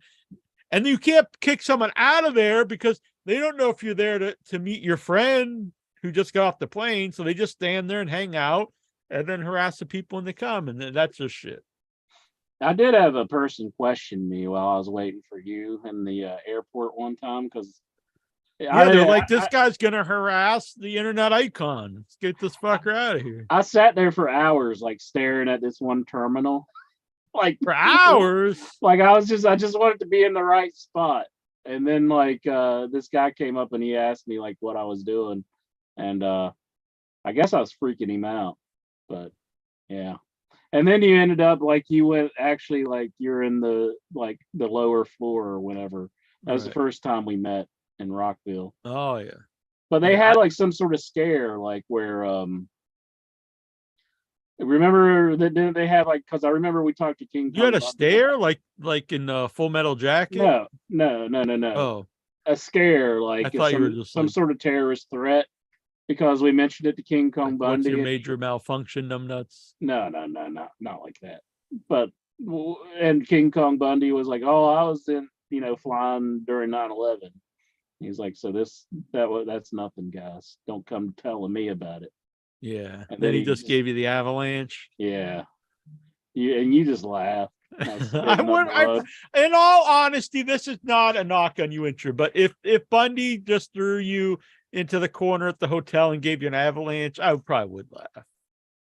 And I mean, I don't mean that to like I'd laugh at your pain, but I mean that would be pretty funny. Well, I was like when I'm writhing in pain, I'd be like, "But he hates your WrestleMania match because of the cage." Well, and he comes after you.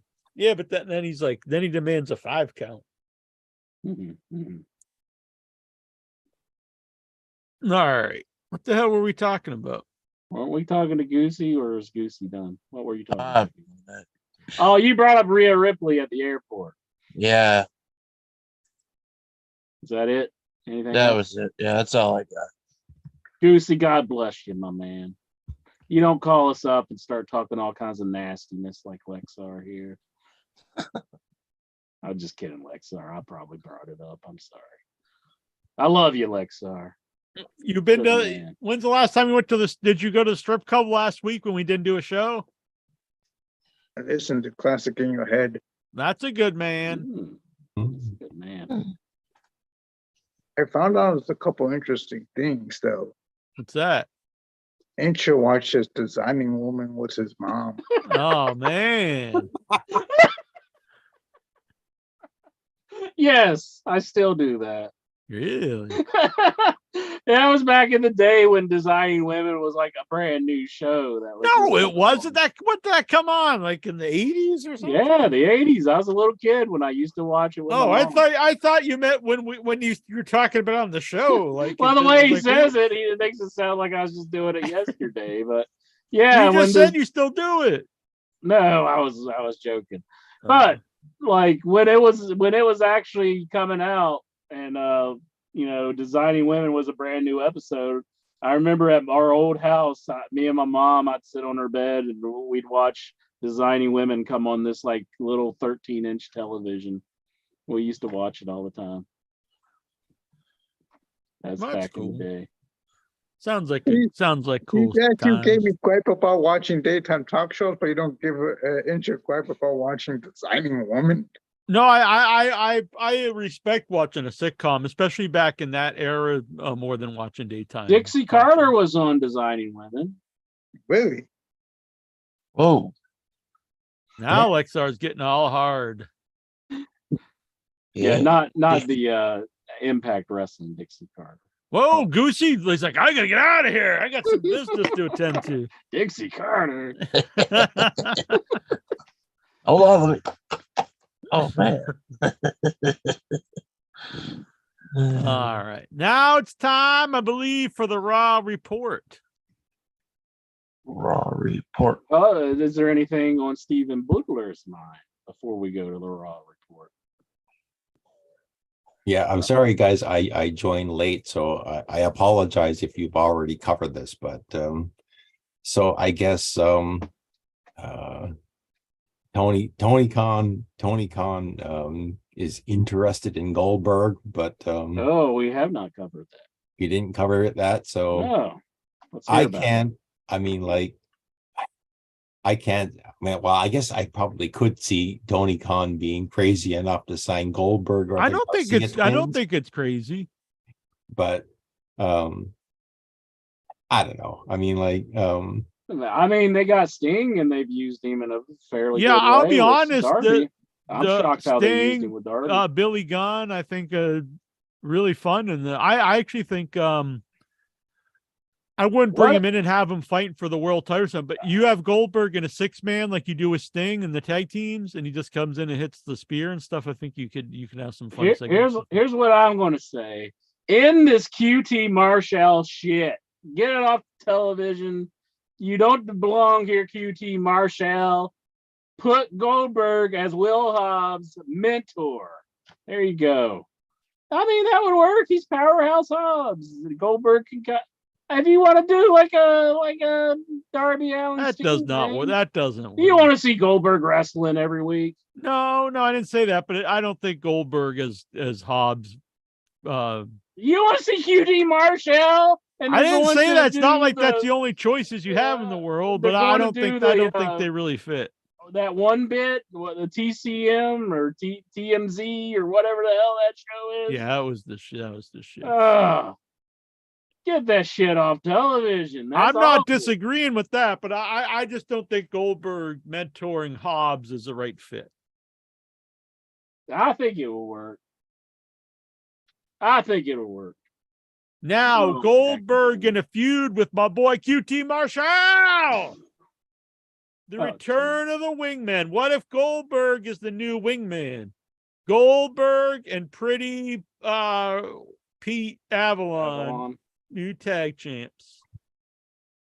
I guess you could resurrect the Goldberg Chris Jericho feud. No, I honestly, I mean, you put them in tag teams or 6-man. I think you can do some fun stuff. I love. I haven't really liked Sting in like 30 years, so I enjoyed his stuff. We got Steven Simmons here. He says that Goldberg give QT a super kick party. Interesting. I guess put QT out for good. Maybe Brett and QT could do a video together, just like bitching about Goldberg. And apparently, gives them we're strokes. streaming the show at a higher bit rate than recommended. It doesn't make any sense. How's that shit happen? They're like, we should make it worse. I don't get it. Yeah, that's why I spaz out all the time. The stream's current bit rate of 5,763.79 kilobytes per second is higher than the recommended bit rate. We recommend that you stream at a rate of 2,500 kilobytes per minute. That's what we do here at In Your Head. We give you all too much quality. Too much power! Give them the power! Power go time, yeah.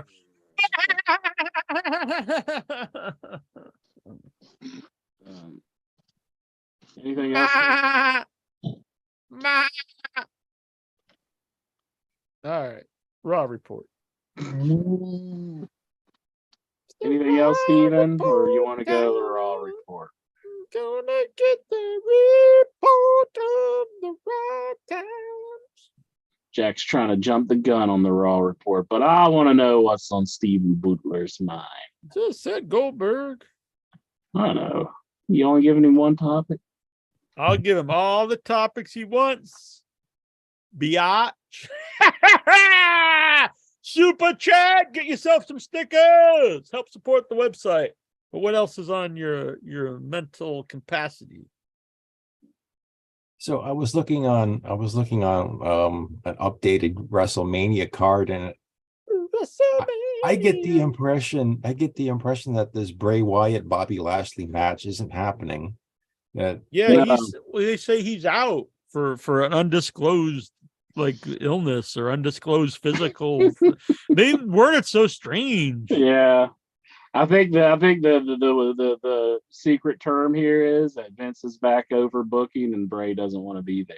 I'll be honest. I agree with my boy Vinnie Mac on Bray Wyatt. Cut that, man. He stinks. So it opens up Bobby Lashley. So suppose this Brock Lesnar Omos match is like a 3-minute match, and Bobby could. I hope it's an Iron Man match that rivals MJF and Daniel Bryan. Oh, that is going to be a stinker. Oh my God. Brock Lesnar. And but think about this. If you're Bray Wyatt, you're out there and you get all these reactions and stuff, and you're like, we're going to do a match, you versus Brock. And Brock says, no, I don't want to wrestle that loser. I want to wrestle Omos. What the hell goes through your mind? Is that what set him off? Is he back in like depression? He's like, I'm not any good. I'm not any better than Omos. No, I don't want to make fun of mental illness and stuff, but I just don't think this guy's cut out for the wrestling business. I'm gonna man it up. But I mean, let's just say this match goes, I don't know, including entrances, it goes about 3 minutes. Then Bobby Lashley could come out and we could have at least a rematch of Lashley. Yes, haven't they wrestled like 80 times? About 3 times. But like I'd rather see that than say 10 minutes of Omos and Omos is just this. Let's be honest. Yeah. I'm not a huge fan of Lashley, but he's obviously worlds better than Omos. I mean, it's not even a comparison. This guy stinks. Besides being tall, he's got nothing. He has no presence. He doesn't even look scary or menacing. He looks lost. He just comes out there. He's really shit. Honestly, the Great Khali he came out and he's not good, the Great Khali, but at least he looked menacing. Maybe he was just trying to make his way home to Nigeria, and Vince saw him and he said, no, pal, come this way. They have better giants in the company. I know Braun isn't as tall as Omos, but he's got charisma. He has personality. He has a presence to him. Even that goofy guy, the General, not General Adnan, what was he? The Captain? Whatever the fuck that he at least like General Aziz. Yeah, he looked like he knew some semblance of wrestling, and there's something to the guy. Veer's better than this dude. This guy stinks. Yeah, he's tall. When's the last time anyone legit really cared about someone being really tall in wrestling? Honestly. All right. Like the 70s? Andre? Big Show. Now, I'll even say Big Show, they didn't. He never did shit in WWF. He was big in WCW, he's the Giant. He was never a big deal in WWE. He might have been on the top of the card once in a while, but he was never like not people like whatever. Yeah. Now here we go. All right. If anybody wants to argue, and Big Show's is infinitely better than Omos. If anybody wants to argue with me that Vince McMahon is not back over booking, can you honestly believe that Triple H sat down and he pinned the match? Omos versus Lesnar. Do you think any wrestling fan in their right mind would book that match? Lexar, would you book that match? Vinnie Mac. Probably not. Yeah. But Steven, would you book that match? No, I would not. Especially at WrestleMania, I would not book that match. Not even at any pay-per-view, not at any Raw, SmackDown. I wouldn't book it at a house show. Chat room. Even a house show. I wouldn't book it at one of those strip clubs that Lexar goes to. Chat room, would you book that match? Now, if there's a person who says yes in this chat room, it's got to be Vince McMahon listening to us right now. Because nobody would book that damn match. Awful stuff. The only person capable of actually wanting to put that damn match on is Vincent Kennedy McMahon, and nobody can deny that fact. He is back over the booking. I am pumped. Not even Dave Meltzer will book that match. Well, that's like pretty much the opposite of what he would book. Dave Meltzer would not book Omos. I mean, really, can you book Omos against Bruce Briscoe? Bruce Briscoe is BKM. He's just troll. He's either trolling you or he was dropped on his head. Dustin says he wants to see it on the tribute to the troops. That is no way to celebrate people. Why does Dustin hate the troops? Exactly. You put the people, you give them the match of Omos versus Lesnar. You hate the troops if that's what you're giving them. Bruce Briscoe says it's bigger than Andre versus Hogan. No. God, just get rid of Omos. There's nothing good He's about the it. shits. These shits. Now, Omos, if you're out there and you're listening to this and your Nigerian mind is being enraged by what we have to say here on the show, go out there and put on a hell of a show for us. Prove us all wrong. And then you'll shut our mouths. You're not going to do it. He needs a Nigerian Prince gimmick where he's just like scamming people out of money on the internet. He's like, excuse me. And he picks up his cell phone and he's like, is your computer on? No. You have to click this. You have to hit. Do you see the icon that says lock? You have to unlock it. You got to unlock it. I am Omos, and I want your money. Fucking almost. Jesus Omos Christ. is a former Raw Tag Team Champion. Remember that. That really means a lot. They were putting the Hurt Business back together, and some reason that all just went away. Isn't like some referee's son who was like 10 also a former tag champion? Yeah, I was there for that. That was I saw it. I wish it did. Were you pumped? Nicholas, yeah. Nicholas, yeah. Were you pumped for Nicholas? No. All right. Raw report time. By the way, I did see some news earlier. WWE is I didn't see who it was. They didn't say who it was, but I guess Triple H wants to induct the first referee into the Hall of Fame, which I'm all for. But so people are guessing who. I think it would probably be Earl Hebner, but if not, I think Charles Robinson is my guess. Little H, yeah. Little H. Mike Chioda. Yeah. Tim White. But they like took his face out of footage. I don't think they're going to bring him back and put him in the Hall of Fame. Not. Dangerous Danny Davis. Mm-hmm. I say you got to do the Hebners if you're going to do it for WWE. Who is that guy we had on the show intro that Jujubee always had the hots for? Oh, Matt. Wait a minute. Brad Maddox. Yeah, Brad Maddox. Yeah. He came out and he said that he didn't care about he didn't put enough attention into his WWE run because all he thought about was jacking off to porn.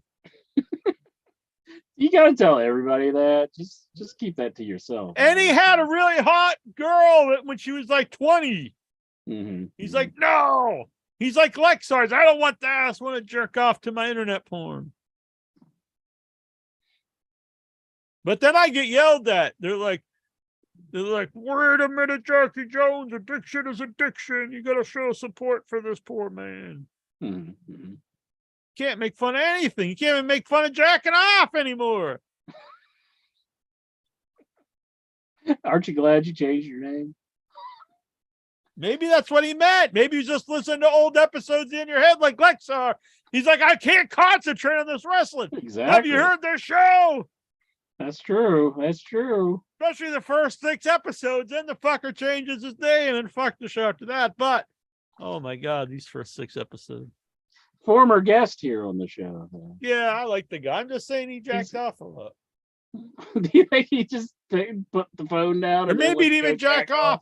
You can't have a porn addiction, and you have to jack off, right? You can't just be, I just love to watch this for the stories. Yeah, I would say that it goes hand in hand. You don't. No, hand and cock. What does chickens have to do anything with this? You like the taste of cock? You eat nuggets a lot. You must. He's such a genius. Right? I sent not Steven. Oh, I'm sorry. I sent Tazo cock soup once. I know it. Cock soup. Now you can't have that labeling on like modern day and not realize that people are just buying it for a joke. I mean, do you think there's a person out there? It's like it's called cock soup. What do you think anyone gets pissed? They're like, this doesn't taste anything like a dick.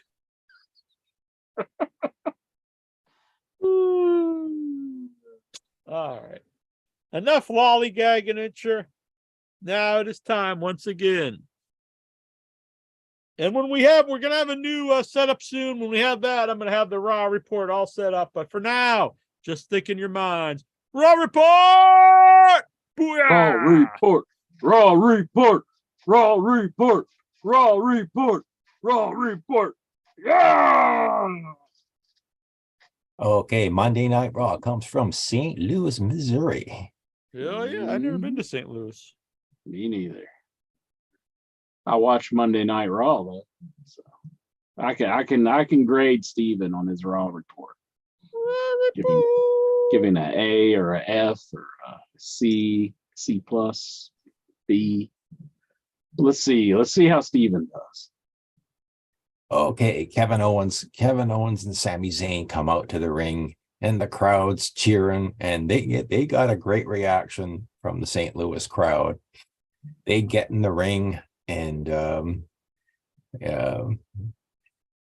both Kevin Owens, I think he kind of looks at Sammy and says, I think they like you. And Sammy also goes by, yeah, I think they like you too.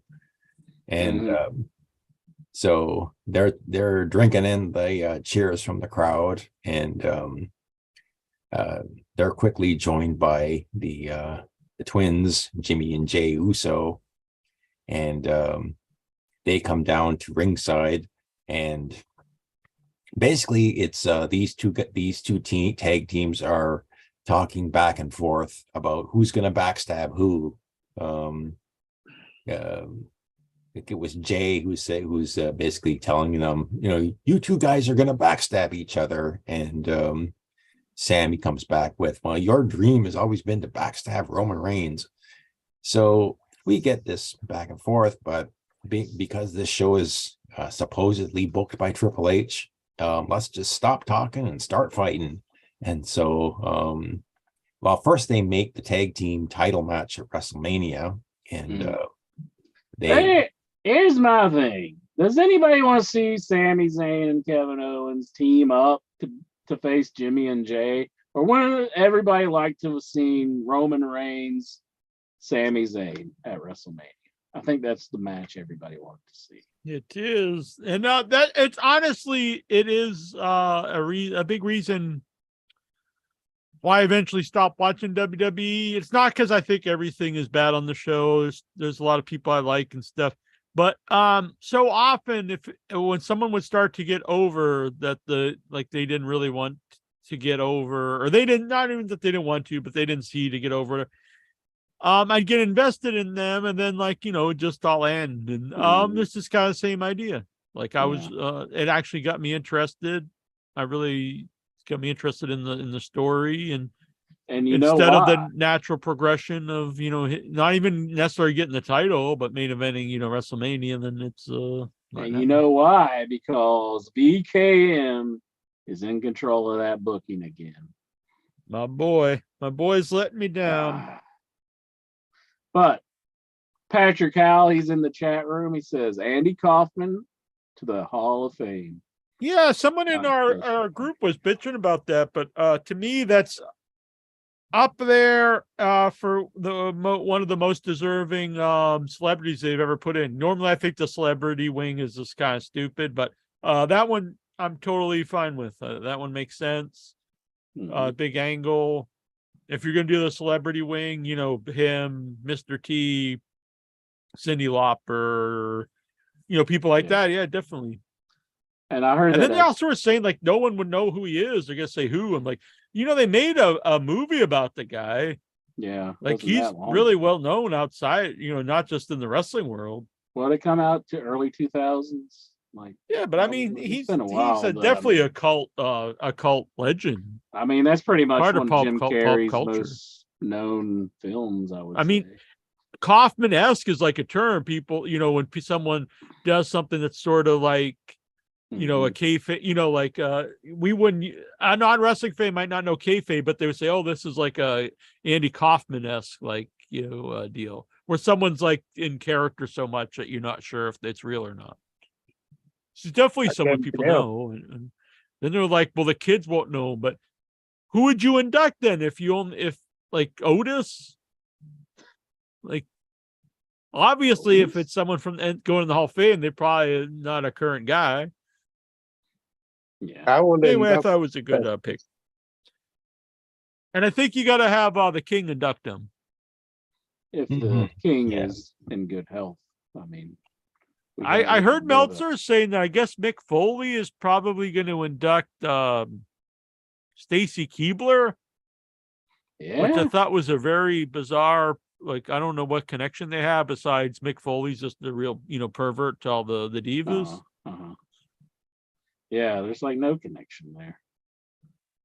I mean, even if it was like the Dudleys, she was. Yeah, that's what I thought, but I guess I guess maybe they're in bad terms with the Dudleys. I know a lot of people, hardly anyone likes Bubba, but Devon was there until recently. David Flair could induct her. Yeah, David Flair. I heard Conan was going to induct Ray. Said that. Yeah, that's a good one. Induct Ray, so that would be cool. Anyways, Raw report. Yeah. Sorry, So we get a brawl to open up Monday Night Raw. It spills out to the ringside area. Sami Zayn and Kevin Owens get the upper hand on the Usos, and it's the Usos who bail. And so it's Sami Zayn and Kevin Owens who are standing tall at the end of this brawl. And just as this brawl is taking place or it's happening, we cut to the back and there's an SUV pulling up, and Solo Sikoa gets out, opens up the door, and out pops Roman Reigns. And so Roman Reigns and Paul Heyman arrive at Monday Night Raw. So next up we get Austin Theory. He's A-Town down. So they next up is Austin Theory takes on Montez Ford. And yeah, speaking of A-Town down, they had a good match, but ultimately Austin Theory hit the A-Town down on Montez Ford and picked up the victory. So yeah, ahead of his match against John Cena, they're keeping him strong. So Montez Ford, I'm afraid, is going to be stuck in the tag teams for a while before that's another thing that Vince must be booking. He's pushing Austin Theory again. He's got to be booking. There's no way he's not booking. A-Town down. I just don't see the love of Austin Theory. I don't get it. Well, he's not terrible, but he's just like, I don't really see anything special in the guy. Well, he's got like one of the marquee matches for WrestleMania this year. So who's he wrestling? John Cena. Wow. I mean, like, geez. Whose call is that? Did Triple H make that call? Maybe. No. Look at me, Jack. Look at me. Look. Well, just think now, the guy would have wrestled then Austin and Cena, and he's still not really over. Well, we'll see. I mean, what do you guys think? You love this dude? He's all right, but I mean, all right. It's not, but he's like pushed as like this top dude. yeah, I don't think he deserves that spot yet, but that's a Vince McMahonism. I mean, I get. I mean, I'm not against Yeah, pushing someone new. You should push new people, and you should, choose your guys. We're getting behind this guy. That's all good. I just don't personally see it in the guy. I liked him when he was feuding with JD Drake back in Evolve. JD Drake said, "You can never hit me as hard as life has hit me as my internet connection goes all wonky on everything. Play some ukulele, Tiny Jack." I haven't watched in probably years. I used to watch some videos, but I don't remember what I'm doing anymore. Much like the show. No, I'm just kidding. No, it's true. Pepe Poteet says Austin Theory reminds me of a less enthusiastic Flip Gordon. Now, just think of that. Would you say, future main eventer, we need a less enthusiastic Flip Gordon? That is who we need to face John Cena at WrestleMania. What happened to Flip Gordon? I haven't heard that name in quite a while now. You're too enthusiastic. You'll never be the next Austin Theory. Where is Flip Gordon? I used to watch him in Ring of Honor, and he was cool. He needs to be in the new Ring of Honor. Yeah, bring him back to the new Ring of Honor. I saw Samoa Joe's going to be wrestling Cheeseburger. Hell yeah, I'm going to watch that. Yeah, I get a kick out of Cheeseburger. I could go for it. I haven't had a cheeseburger in a while. They don't call him Cheeseburger anymore, though, do they? I know. Which I think is a mistake, because at least people knew who that guy was. Now he's Stan Lee or something. We need to get the story how he was named. Stan Leroy. Raw report. So Roman Reigns is backstage with Paul Heyman, and he's dressing down the Usos because he says, "Oh, not a good start to Monday Night Raw." So basically, he dismisses everybody except Jey Uso. Mm-hmm. So it's just everybody leaves. Basically, we go to a commercial break, and when we come back, it's still basically Roman is talking to Jey Uso, and so basically, Roman basically asks Paul Heyman asks Roman Reigns after he talks to Jey and gets rid of him. He was asking Jey where his loyalties lie, if he was if he was bloodline or not. But, Are you still family? Yeah. Yeah. Are you still part of the bloodline? So Jey leaves, and Paul says something to Roman, and next I think we get we get an announcement of a fatal 4-way tag team showcase match at WrestleMania. Basically, just get these people on the card. The Street Profits, Ricochet and Braun Strowman, the Alpha Academy, and the Viking Raiders.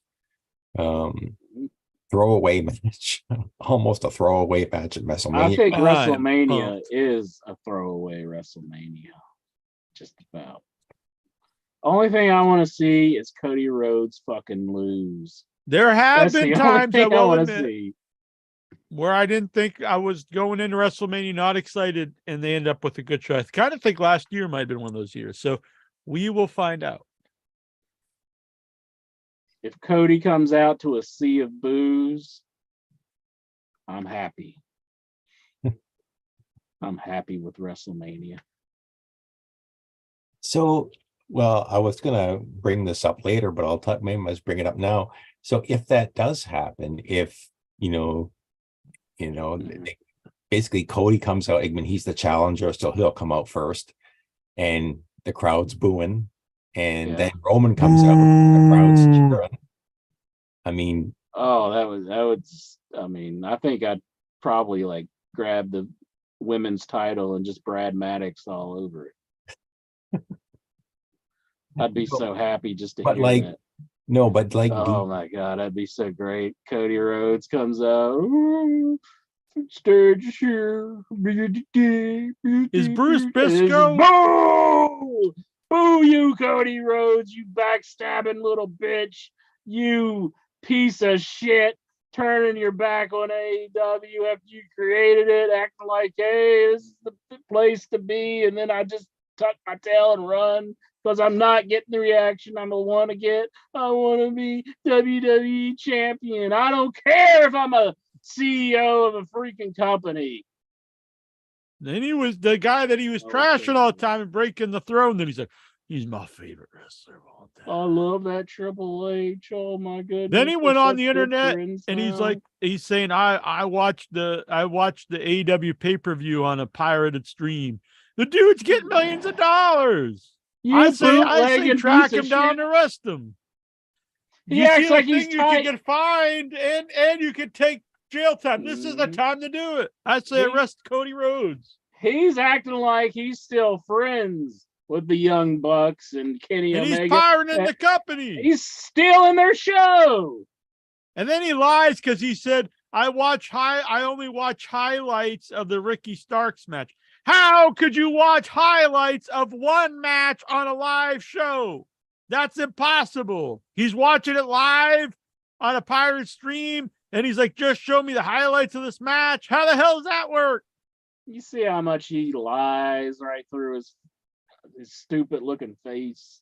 It's just like, I watched little highlights here and there. Just say you watched the show. It used to always be the wrestlers like they would never admit to watching something like, I was flipping through the channels. I brought this up on our Jeff Jarrett interview, and he laughed about it because it's all the wrestlers always say that because they can't admit to just watching Raw or something. They go, see, I was flipping through the channels, which no one does in modern day. You're like, I'm flipping through all 5,000 channels. So I sit there for 3 hours. I mean, that makes no sense. So you can't be watching highlights of a live show when it's live. I'm watching highlights of one match during the live show. It makes no sense. Just lies and lies and lies. Bruce Briscoe, does Steve take notes on Raw, or is this all from memory? Toronto Stevie, that was a question from Bruce Briscoe. Is Bruce Briscoe the former BB, the EMT? Maybe. He wants to know, do you take notes for your Raw report, or is this all from the top of your head? Oh, no, cheat sheets. Got to use cheat sheets. Yeah, no, I would assume so. Yeah. I would think that's cheating. That's just taking notes. It's not like this is a test. This ain't the SATs. Although I do grade him on it sometimes. I don't know why. I just like giving him a hard time. Like to give me a hard on. That's not too hard. I just No, what a little bit. You know what? That's right. No blue chew here. Just need the OIB. Yeah, they're going to have to pay for that endorsement. Raw report. You know, though, I post this on Facebook. If podcast audience, if the advertisers are an accurate portrayal of what what the people listen to podcasts want, what they need. The majority of podcast listeners sit around shaving their nuts and all have limp dicks. So I was thinking I'm going to start a new podcast. It's called Shaved Balls and Limp Dicks, because that's apparently what all podcast audience are into. Mm-hmm. So the advertising money is going to go through the roof. Yeah, just like that. Should we change the name of In Your Head to Shaved Nuts and Limp Dicks? I don't think it's any worse than the original name that we had for it. All right, back to this Raw report. Enough of this foolishness, Incher. Mm-hmm. All right, so next we get, I think it was one of the only appearances, maybe the only appearance of Adam Pearce. Your weekly Adam Pearce Chelsea Green segment. Basically, it basically says that Carmella's not there and that Chelsea Green has a substitute tag team partner in Piper Niven. All right, Piper Niven, fire her, get rid of her. I mean, I'm sorry, but she's not I good gotta for the agree. company. It's just like I haven't ever seen anything that she's done that's any good. Now they're not even having her do like the stupid Dewdrop name, and she's still not doing anything. I agree with you, I was gonna give her a shot. Everyone told me I can't believe they brought the great Piper Steves in, whatever the hell Piper Niven. And they renamed her Dewdrop. And I was, well, she looks like she completely sucks to me. And then they're like, so then they got her old name back. It's like, all right, let me give her a shot. I'm a fair man. I'm an honest man. Some would say the most honest man in all podcasting. And so I watch her and like, she's still the same shitty wrestler I remember. She just has a slightly better name. And where the fuck was Carmella if they're doing a bit with Chelsea Green and Carmella? And where the fuck was she? It's Monday Night Raw. She said she had matching attire for Carmella, and she's not there. Like, that was like kind of a letdown. We get Piper Niven? Jesus Christ. We'll get to that tag team match. Yeah. So we get a recap of that segment with Brock Lesnar. One of the worst segments. Talk about how awful this was. They edited it to make it look better. Brock Lesnar Omos segment from Raw. Yeah. But seeing it as it happened, it really sucked. What exactly did happen there, Steven? Because I didn't watch it. Like I heard like what? You told me you watched it all, you lying this sack week, of but shit. last week I did not actually watch it. But Steven, so Brock, right? So basically, you had Omos and Brock Lesnar face to face, and Omos puts his hand in front of Brock's face, and they go to shake hands, and all Omos had to do was, I think, clothesline Brock over the top rope, and he couldn't even do that. We're in for a hell of a WrestleMania. This is going to be great stuff. Oh my God. So they edited it out when they were showing the recap. I mean, people give shit to Tony Khan for a brand new person who's coming into the company, who's probably going to tear the fucking house down. And here's Vince McMahon giving us Omos versus Brock Lesnar. Give me a fucking break. Come on. Yeah. So they edited it out to, to make it look like it was a seamless move over the top rope anyway. But so back. I feel sorry for that editor. He probably pulled some overtime that night. He was piecing clips from several different shows just to make Omos look like he knows what he's doing. Fucking Omos. Jesus Christ. Well, we got Omos versus Mustafa Ali. A couple of moves, tree slam, pin. Omos wins and Mustafa Ali, fire this guy. Get him the fuck. Well, he wanted to quit. They're like, you can't quit. We can never lose you. But I know. Why were they so adamant about keeping the dude? Oh, he's the shits. Just get rid of him. This storyline with Dolph Ziggler and freaking Mustafa sucks. I hate it. It's almost on the level of badness that Seth Rollins is at. Okay. I'm sorry, Steve. Okay, so next up, we got Logan Paul, and The Miz is trying to talk to him. I guess he thinks he's going to be a guest on the Impulsive television show tonight, but Logan Paul just just ignores him. The Miz had this huge feud with Logan Paul just like a couple months ago, and now the Miz is begging to be on his show. What the hell is like that? A blood feud? Exactly. I mean, they hated each other for a while. This makes no sense. Sorry, Steven. Sorry. So they promote WWE Backlash in San Juan, Puerto Rico in May. Logan Paul comes to the ring, and the crowd in St. Louis just hates this guy. and he makes a lot of stupid jokes, and he introduces a video of him knocking out Seth Rollins, and introduces these stupid sound effects and emojis and and then his mic starts to cut out, and he's wondering, he's pounding on the thing, you can't hear him. And then we cut to the backstage in the truck or whatever, and it's Seth Rollins in the truck, and he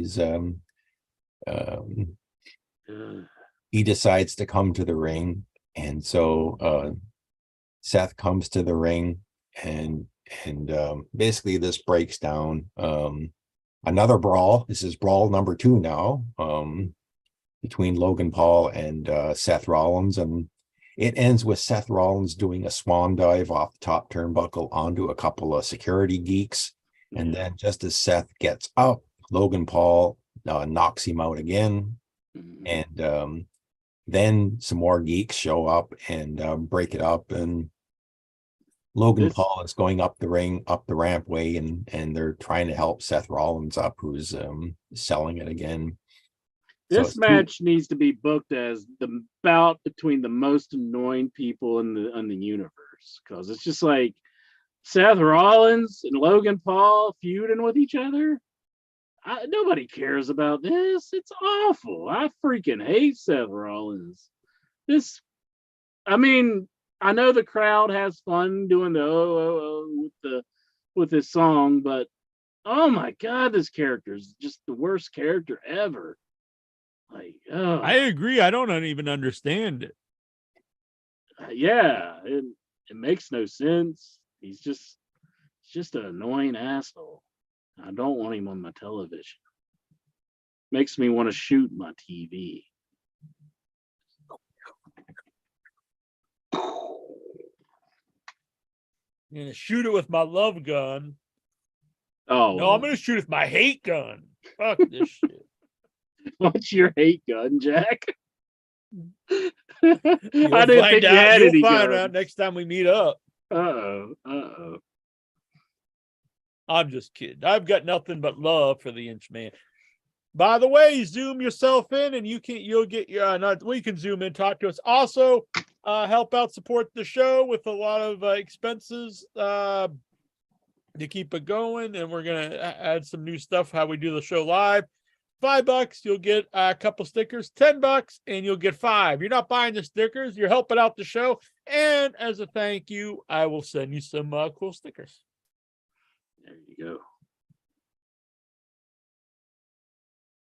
Raw Report with Stephen Butler. Raw Report with Stephen Butler. Oh, yeah. So next up, we get Dominic Mysterio, accompanied by Damian Priest, and he takes on Johnny Wrestling, who is accompanied by Dexter Lumis.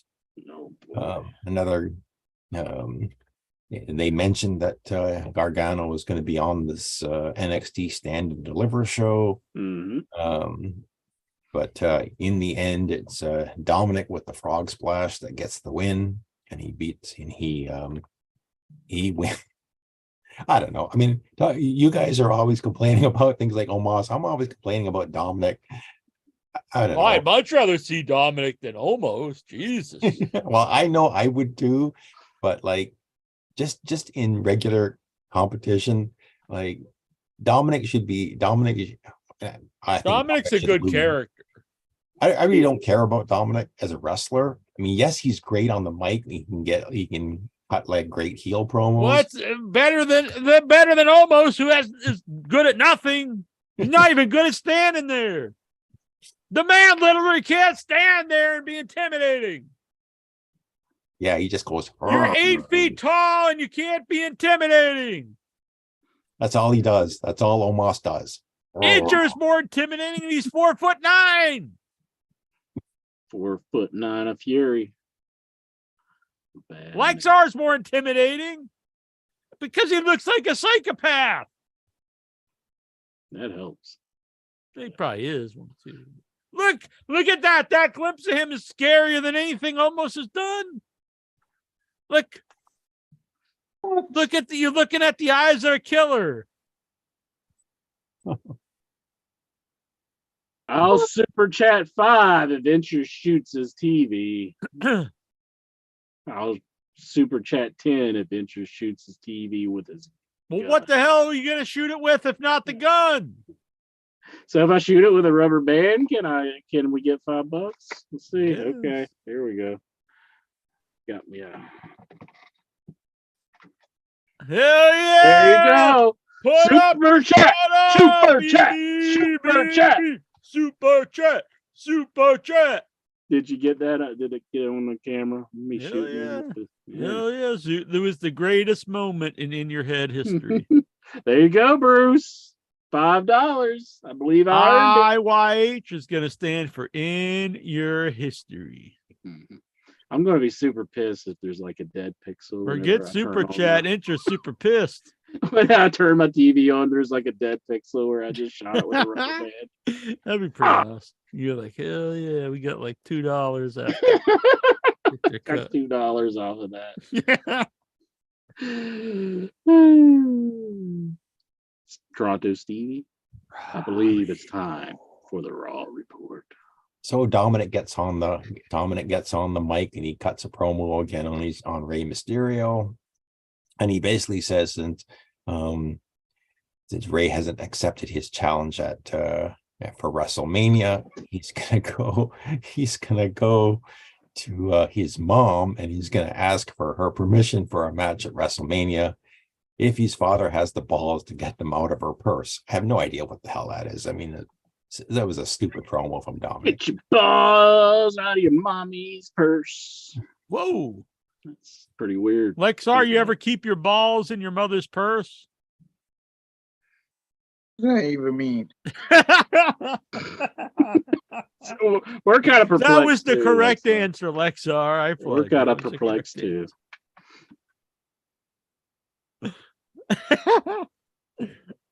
All right. I'm gonna return. I'm just gonna go and fill up my coffee because I'm out of coffee. But I will be right back. We'll continue the Raw Coffee report. I shall time. return. Coffee time. So there's a backstage segment. Basically, Paul Heyman tells Solo Sikoa that Roman wants to talk to him. We next get Edge in the bowels of the building, I guess, or some sort of pre-tape segment in which shows some candles and moody. And remember, I am watching. Yes, you are. You're watching. You're watching. And everything. listening. It looked like Listen Edge- carefully.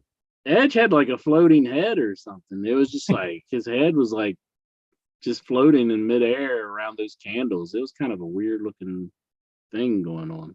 Mm-hmm. Yeah, and I thought he didn't want Judgment Day to be supernatural or something. And here he is, floating head Edge. Mm-hmm.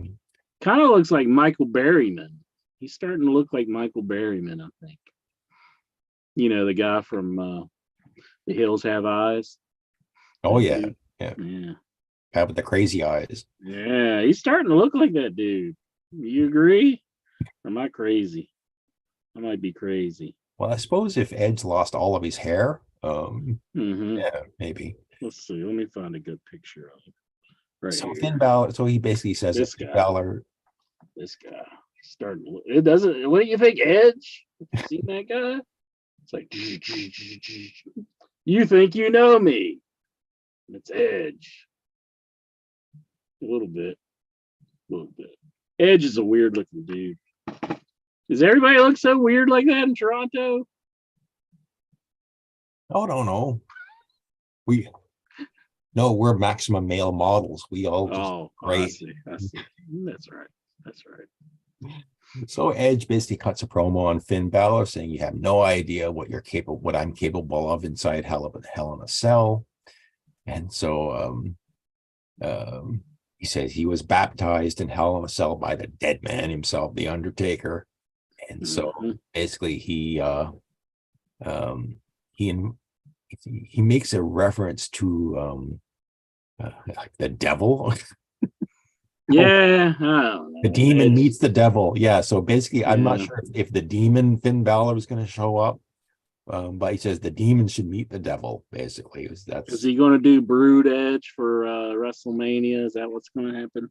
well, if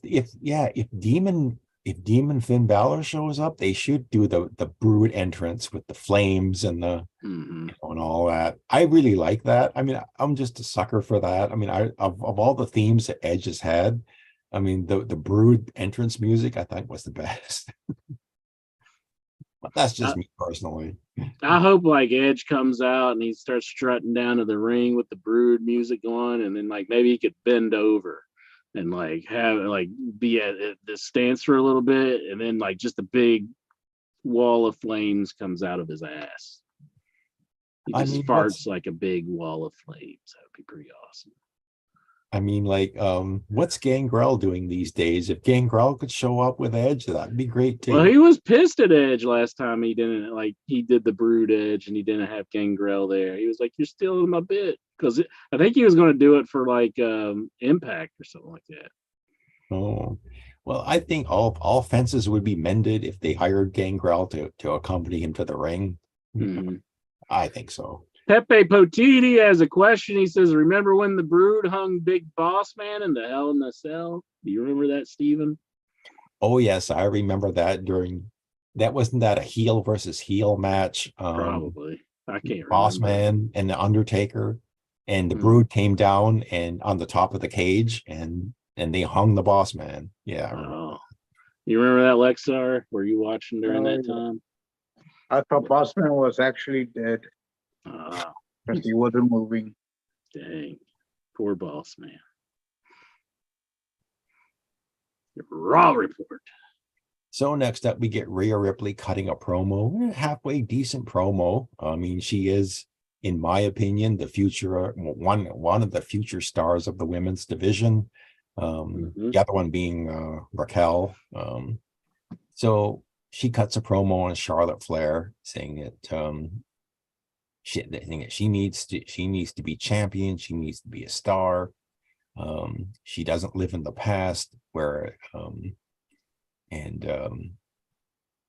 so She basically wants Charlotte Flair to fear her after she takes her you will belt fear away me. from Yeah. her. Yeah. Mhm. Basically. Yeah.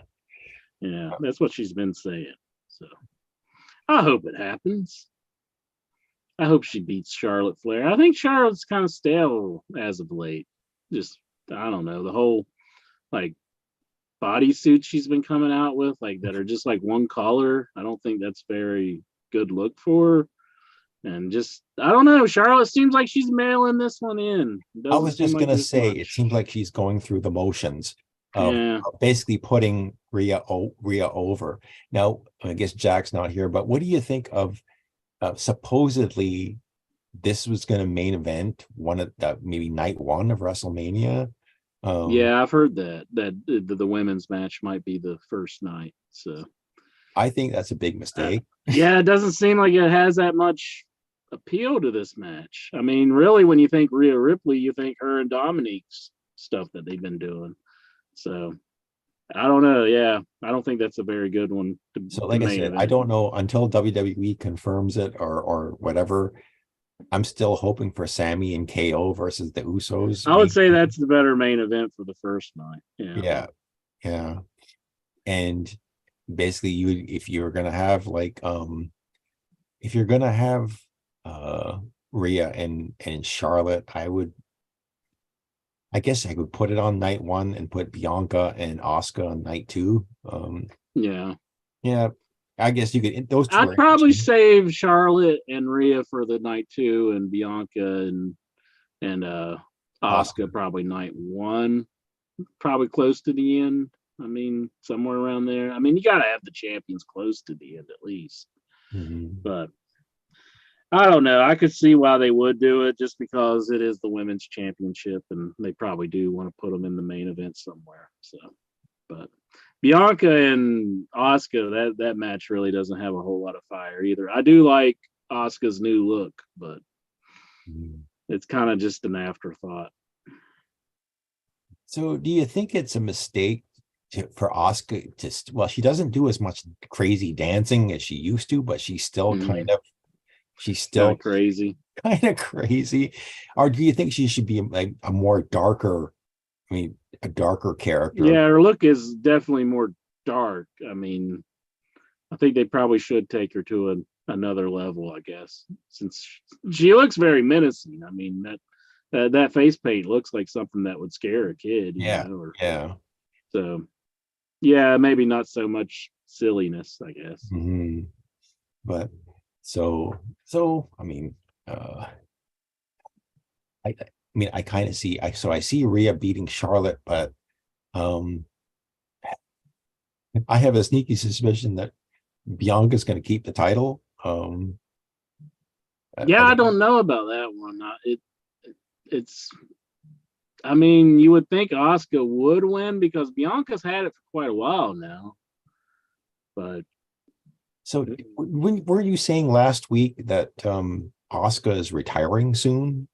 Oh, I haven't heard that. That wasn't me. Or maybe it wasn't you. Maybe it was somewhere else. I heard that. I mean, she's probably 42 right now. So yeah. She has been at it for a while.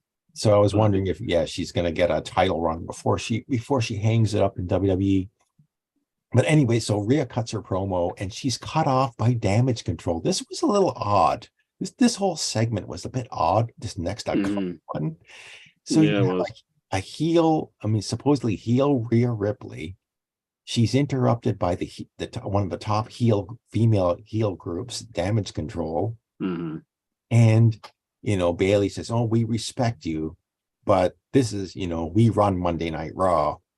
And so she says, "Well, I'm in my gear." So she gets into the ring, and then I think we went to a commercial break. Yeah, and then when we come back, we have a heel versus heel match, and Rhea Ripley, remember the same woman who did the concerto on Beth Phoenix, Beth Phoenix.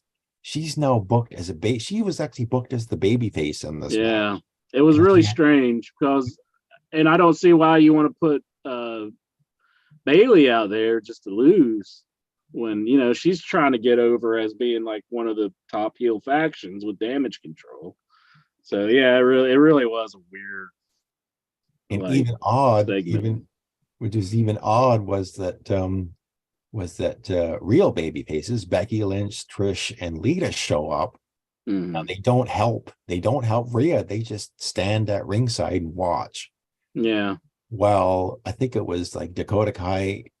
One of them got on the ring apron, while the other behind the referee's back attacked Rhea briefly. Yeah. Try to give Bailey the upper hand, but because Rhea fought it off, hit the what's her crazy what's that move called? Riptide. Oh, Riptide. Yeah. Hit the Riptide on Bailey and got the pinfall victory. Yeah, I think Damage Control, I guess they're in the feud with Trish, Lita, and Becky, and that's going to be their match for WrestleMania. So I guess that's why they sent those girls out there to interrupt the to be there in the segment, just to remind everybody that's the match. But it was very strange. That segment was not very good. Yeah, again, weird booking that you could have this, but I really don't like that. Rhea running out of opponents to face, like, yeah, I guess. I would think they could have put somebody else out there. I mean, just to destroy real quick. They don't have to kill Bailey like that, but Rhea versus Alexa Bliss. Might as well. Alexa Bliss, she ain't doing nothing. I mean, I thought she went home. Is she mad or something, or is she just? Well, they've got nothing for her. I mean, is she hanging out in catering? Is she?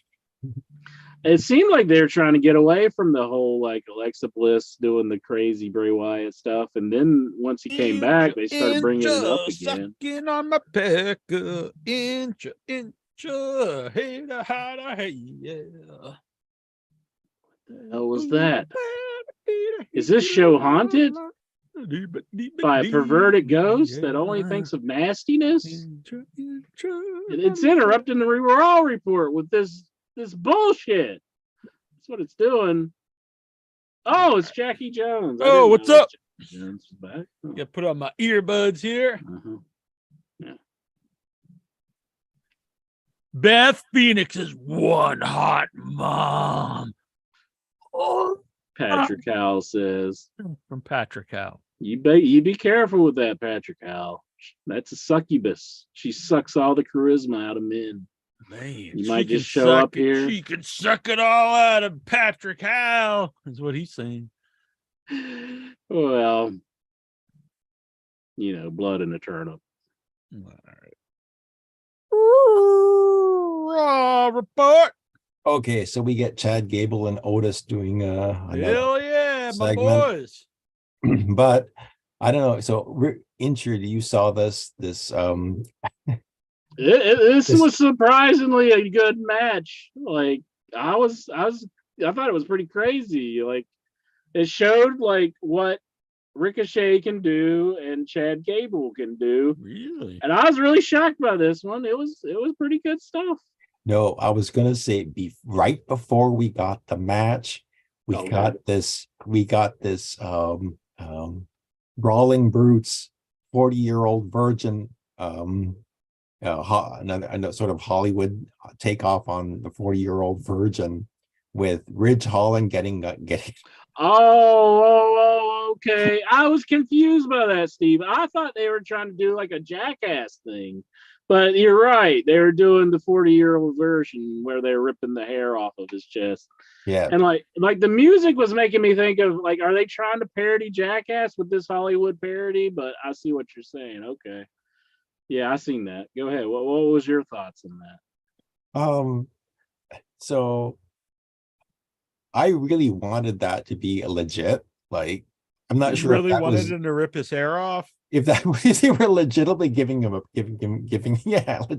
doing that. But I think Ridge would be that hairy. But it looks so fake. It just looks so fake. It probably was fake. But Lexar, do you have any hair on your chest? A little bit. Very little. Very little. Right. Sorry, you're not getting any. You're not getting got a one soul for me, patch like that. Yeah. Yeah, I'm gonna rip out a lock, and if somebody donates $250, $250, yeah. But wait till they do it, because some of them lie, like throw a rubber band up your TV, and I'll give you $5. And and then they don't do $5. Just a lying piece of shit. He's a good man. Pepe Petit says that was weird. I think he meant the start thing you were talking about, not Incher playing with his boobies. So yeah, Incher, yeah, Ricochet versus Chad Gable was a very good match. About time that they showcased Ricochet instead of it was a period of time when every single week he was losing matches, and I think he's talented stuff, but I think the time has passed. I don't think you could ever really get much out of him at this point. He's been just been exposed as just a bum for too long. He's got to go to another company to be like considered anything again, I think. Because it's just that WWE stinks all over. I did like this match, though. I do think these guys. I'm not saying he's not good. I think the time's passed where they could actually I understand, turn around. Yeah. If he has any hope, it's got to go to Impact. Well, not Impact. NWA, AEW maybe, but he's got to join the MAGA Butcher. Ricochet and the MAGA Butcher? That'd be interesting. And Schlack. Schlack is whack. No guns. No God. Only Schlack. What? Oh, is that his catchphrase? No guns, no God, only Shlak. Man. His other phrase is Incher's confused there because the first part Incher's like, oh no, Incher's against both those. He's pro gun and pro God. He's like, give me all the guns and give me the Lord. There you go. his other phrase is guns don't kill people. Shlak kills people. Damn. Damn, I'm starting to like this guy. He sounds like we need to get him on the show. Yeah, get Jack Incher, make it a interview top priority. Book Schlack, Jack. Give me Schlack or give me death. Exclusive interview on In Your Head next week. Jack and Incher interview. You gotta give us time, like can't just be next week.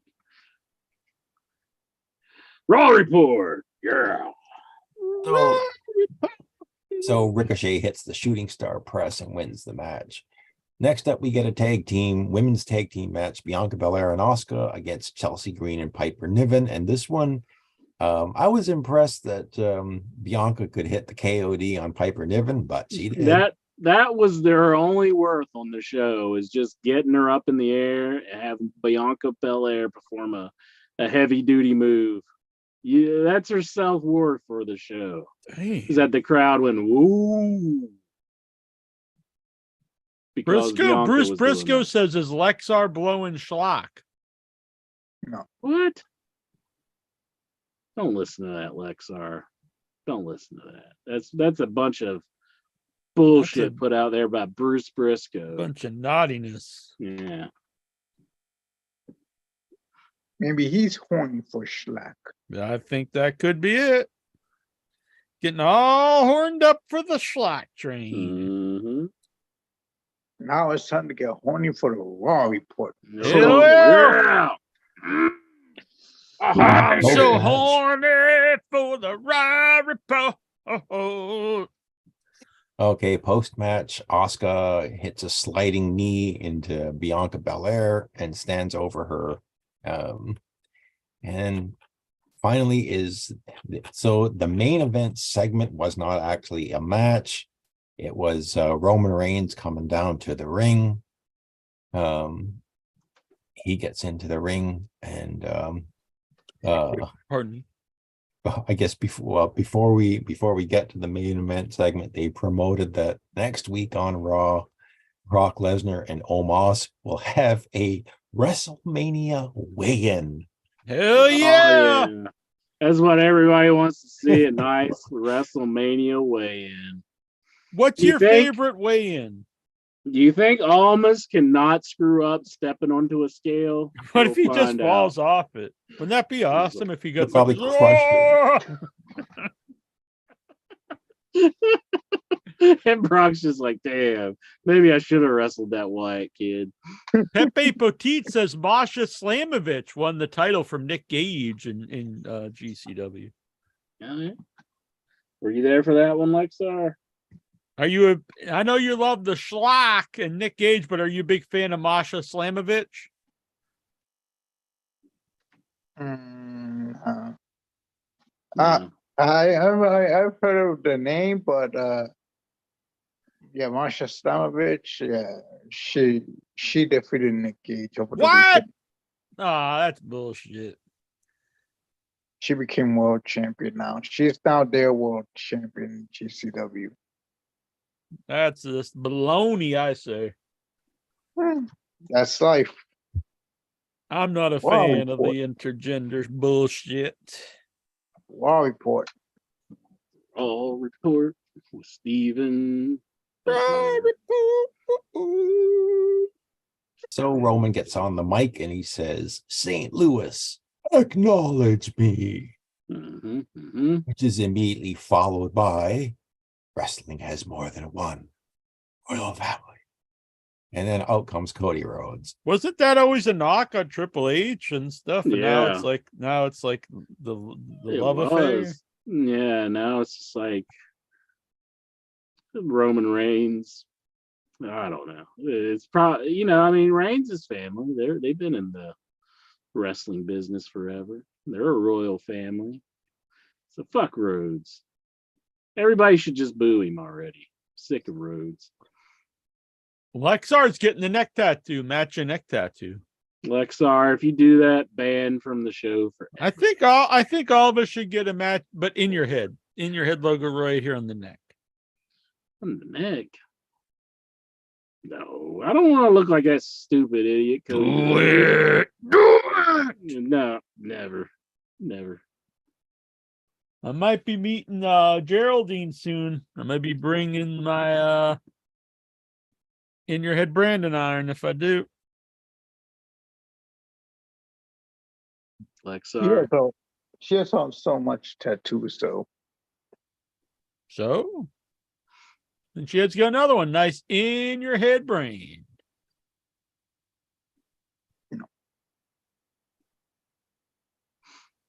What Roman Reigns and Cody Rhodes have to say, Stephen Butler. So Roman basically says that, Cody, you're not the problem. What you represent is the problem. And then he basically says, you are what we used to be. You are a professional wrestler, fighter. He actually didn't use sports entertainment superstar. He actually said, I'm a fighter. Oh, fighter. Man. They've only done that for they've done that 80 times. And it still gets a big pop from the wrestling world. And they didn't say sports entertainer.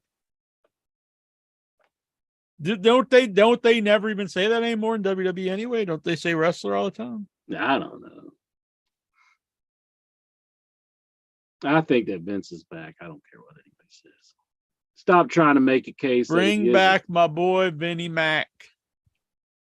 We're gonna if we hear the absence of the word straps or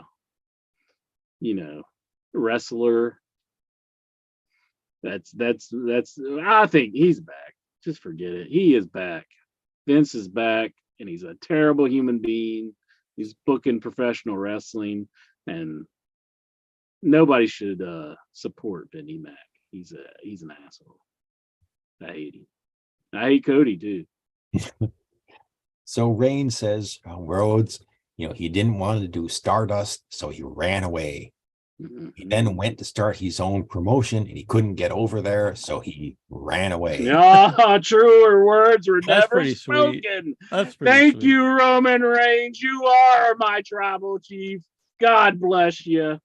You can have my broken TV if you want it. So then he came here. He got over in WWE, but then his body gave out. Rhodes, you're not going to finish the story. Because his little peck went pop, he said. Said April the 2nd is a lottery ticket. No, he actually said April the 3rd. They were fucking up the date, I think. He kept saying April 3rd on Raw. Did you not get that? I caught Steven. I caught Steven in a flub. I think I'm downgrading your score here, Steven. But yeah, they all of them said the 3rd though. I'm pretty sure. Then I was like, the 3rd's Monday. It's not Sunday. Sunday's the 2nd. Yeah, that's what I said. April the 2nd. Yeah, but I'm saying they screwed up on the TV. Like Roman Reigns and Cody, I'm pretty sure they were saying the 3rd. Unless I heard it wrong. And even Alvarez, he was recapping what they said, and he said the 3rd. Should I double check myself, Jack? Should I double check? You better check yourself before you wreck yourself. I can also see if my TV's broken. No, I think what he said was something like on April the 3rd, Cody's going to wake up, realize something about he made a reference to Dusty Rhodes, and then said he's going to run away. He's gonna run away like a bitch, like a little bitch. Are you saying I'm wrong, Steven? Oh my goodness! He also dissed AEW because in a promo he said you started your own company and you couldn't get over either. Yeah, we went over that. Went over part. that. I love that. Yeah, it was best. It was the Really, best. It Jack was is the offended best. by that. But then, So but we're not then offended Cody, because we hate Cody Rhodes and his miserable backstabbing ass. but then Cody comes back and basically says, "Yeah, I did run away." Yeah, I am a little bitch. Well, he didn't go that far, but that's the impression you get. We can read between the lines. So yeah, Cody finally made it so he's 100%.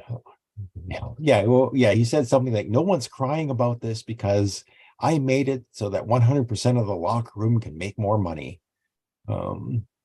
He made some reference that, I don't know, was that an AEW reference or was that a WWE? I thought that was Oh yeah, saying like he made it where like more people can make money outside of WWE. Yeah, he's such a saint. Yeah, whatever. Fuck him. so he says I he hate still seeing wants his to be a miserable face. I superstar. hate that I'm having to double check Steven and I'm gonna have to look at dumbass Cody Rhodes. I hate Cody Rhodes. Really, everybody just boo him at WrestleMania. Could you do that for me? I would be so happy. I would be so happy if you just I would that too, honestly. backstabbing bitch. Cody Rhodes. Cody says, Who's pirating AEW shows. That's the lowest of low pirating AEW shows. If you're the ass. wrestling business anyway, and you're pirating a show when you're getting paid, millions, pretty bad. so Cody, another thing that Cody said was he's a violent, like the taste of blood in my mouth professional wrestler. Yeah. They don't even do blood in WWE. And he also says, look at him. It's Michael Berryman. Look at him. That's Michael Berryman right there. He looks like that dude. Don't you think he's starting to look like Michael Berryman?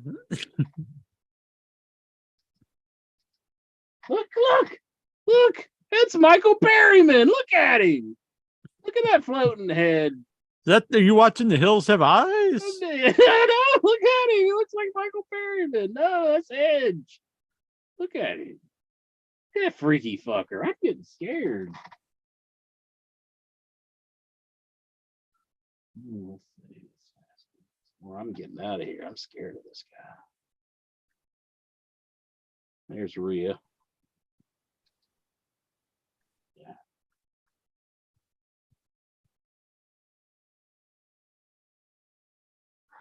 Sorry, it takes forever for me to fast forward. Just go to the Raw report. He'll get to it eventually. I'll get to it eventually, Steven. I think Steven's about done though. I'm almost done. Yeah, so he's on the basically Cody says, Dusty, he makes a reference to his father. His father's not going to be coming down to hit a bionic elbow on anybody. He says his brother works elsewhere. And then he wants to talk about his mean-ass Cuban mother who would tell him to knock Reigns out. And when he's down, hit him again for good measure. So, again, okay. This was just, and I think Roman just turned and walked away. There wasn't a fight. It didn't end in a brawl. Just walk away. He just walked away. Oh yeah, Cody said something else. The last thing, I think maybe this was the last thing. He's basically telling Roman Reigns that everyone's going to leave him. Jay's going to leave him. Jimmy's going to leave him. With no Usos, Solo Sikoa is going to realize he's going to leave him. Heyman's going to become an advocate. Roman will. Then he said, Roman will have no more reigns. He'll be a chief without a tribe. And then that's when Roman just turned and left. But before Solo could get out of the ring, he said something to Solo Sikoa saying, "You're not ready." And it looks like Roman, Solo was going to fight him, but then Roman pulled him back. Look at Lexar. What the hell is he doing? Cody Rhodes. Look at Well, that's how Monday Night Raw ended with just they left and Cody was just in the ring as Raw went off the air. So I'm getting the impression that every week as we get closer that Roman's going to win this match, that Cody's not winning. I think Roman's gonna, he's gonna join Bruno, Bob Backlund, and Hulk Hogan, and then Roman as the longest reigns in professional wrestling. WWF, I hope so. I'm all for it. WWF, WWE champions. I'm all for it. And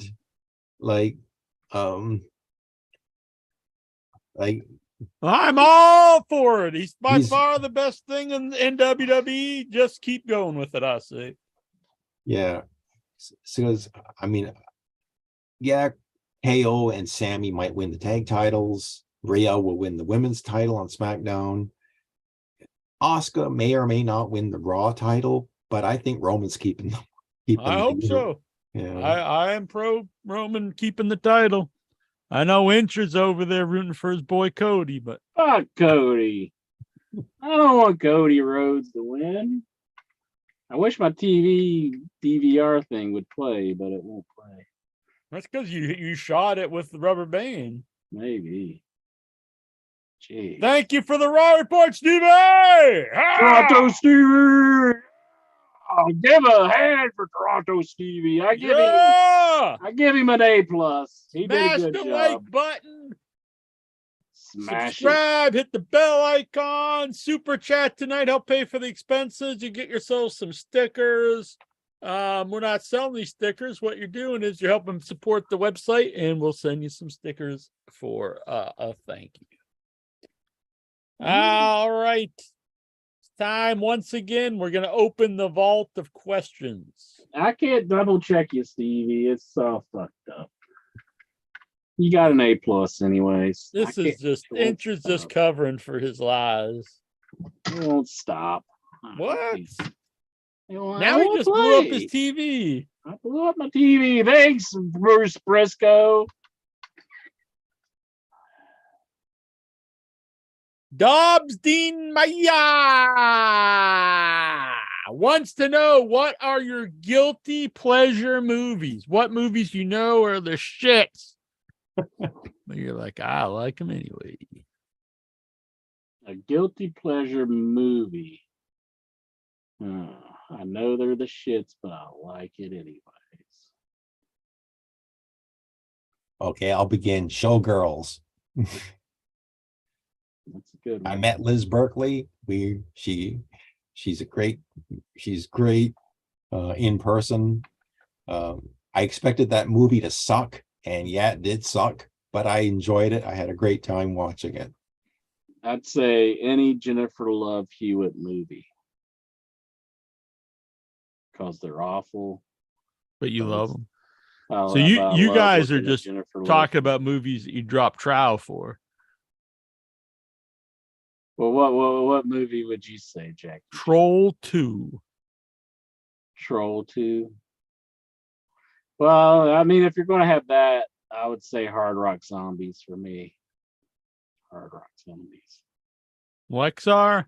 I'm not a big movie buff, so I'll say probably Selena, because it reminds me of my ex-girlfriend. The lady who killed Selena or Selena? Oh, jeez. Your ex-girlfriend was a murderer? No. So you're saying your ex-girlfriend reminds you of Selena? Yeah, the song she sings. Oh, I see. What's the song?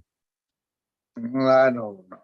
I'm trying to forget my ex-girlfriend. I'm trying to Benoit her. Whoa! You're trying to kill her whole family? No. Burn a house down there, Lexar? Hmm? So I would add Madonna's Who's That Girl? Madonna is a terrible actress and she should never be in a movie ever again. But Who's That Girl is so much fun as well. Who's that girl? I don't even know that movie. I know Yeah, that. I I know. don't remember it. It was one of my oldest brother's favorites. Really? He used to watch it on a loop.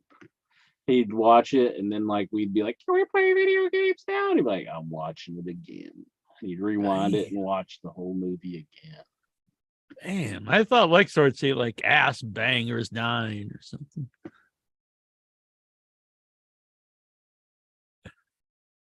How about Interesting. Striptease? That's a good one. Lexar, why don't you watch Striptease with Demi Moore? Actually, I watched Hustlers recently on when it was shown here on cable television. So yeah, That's actually a good movie, you know. Yeah, that's a good movie. I saw it at the Right. theaters. Tony Obastar. You have to use an animal as a weapon in the fight. What animal are you using? Porcupine. Damn, that's a good one. Man, you knew you had this thought out. That you have this in your mind at all times. You're like, if I ever have to go into battle, and they said you got to pick an animal as a weapon, you're like, I'm going porcupine. Mm-hmm. That's a good Give one. freaking owl the porcupine to the face. Damn, I'm gonna use cobras. Well, Yeah, don't like use wings. Jake Roberts' Cobra because Yeah, well, not ones without fangs. I'll use a crocodile. Dang, Crocodile. Crocodile Dundee over here. Mm-hmm. Are there any crocodiles in New Jersey? Yeah, there are. There's a couple of swamps, couple of lakes. Yeah, there is crocodiles. That's because people used to flush them down the toilet, and they all grew up in the sewers. No, none of That's a the- shit place to grow up at. Literally. You ever go down in the sewers, Lexar? no. Tony Obastar, would you rather eat Twinkies with Tatanka or oatmeal cream pies with Omos? Oh, definitely Twinkies my with boy Tatanka. Tatanka. Yeah. I'd go with the Tonka. And Twinkies are like way better than oatmeal. I agree. No, I do like oatmeal cream pie, but I would say a Twinkie. But fuck Omos. Fucking.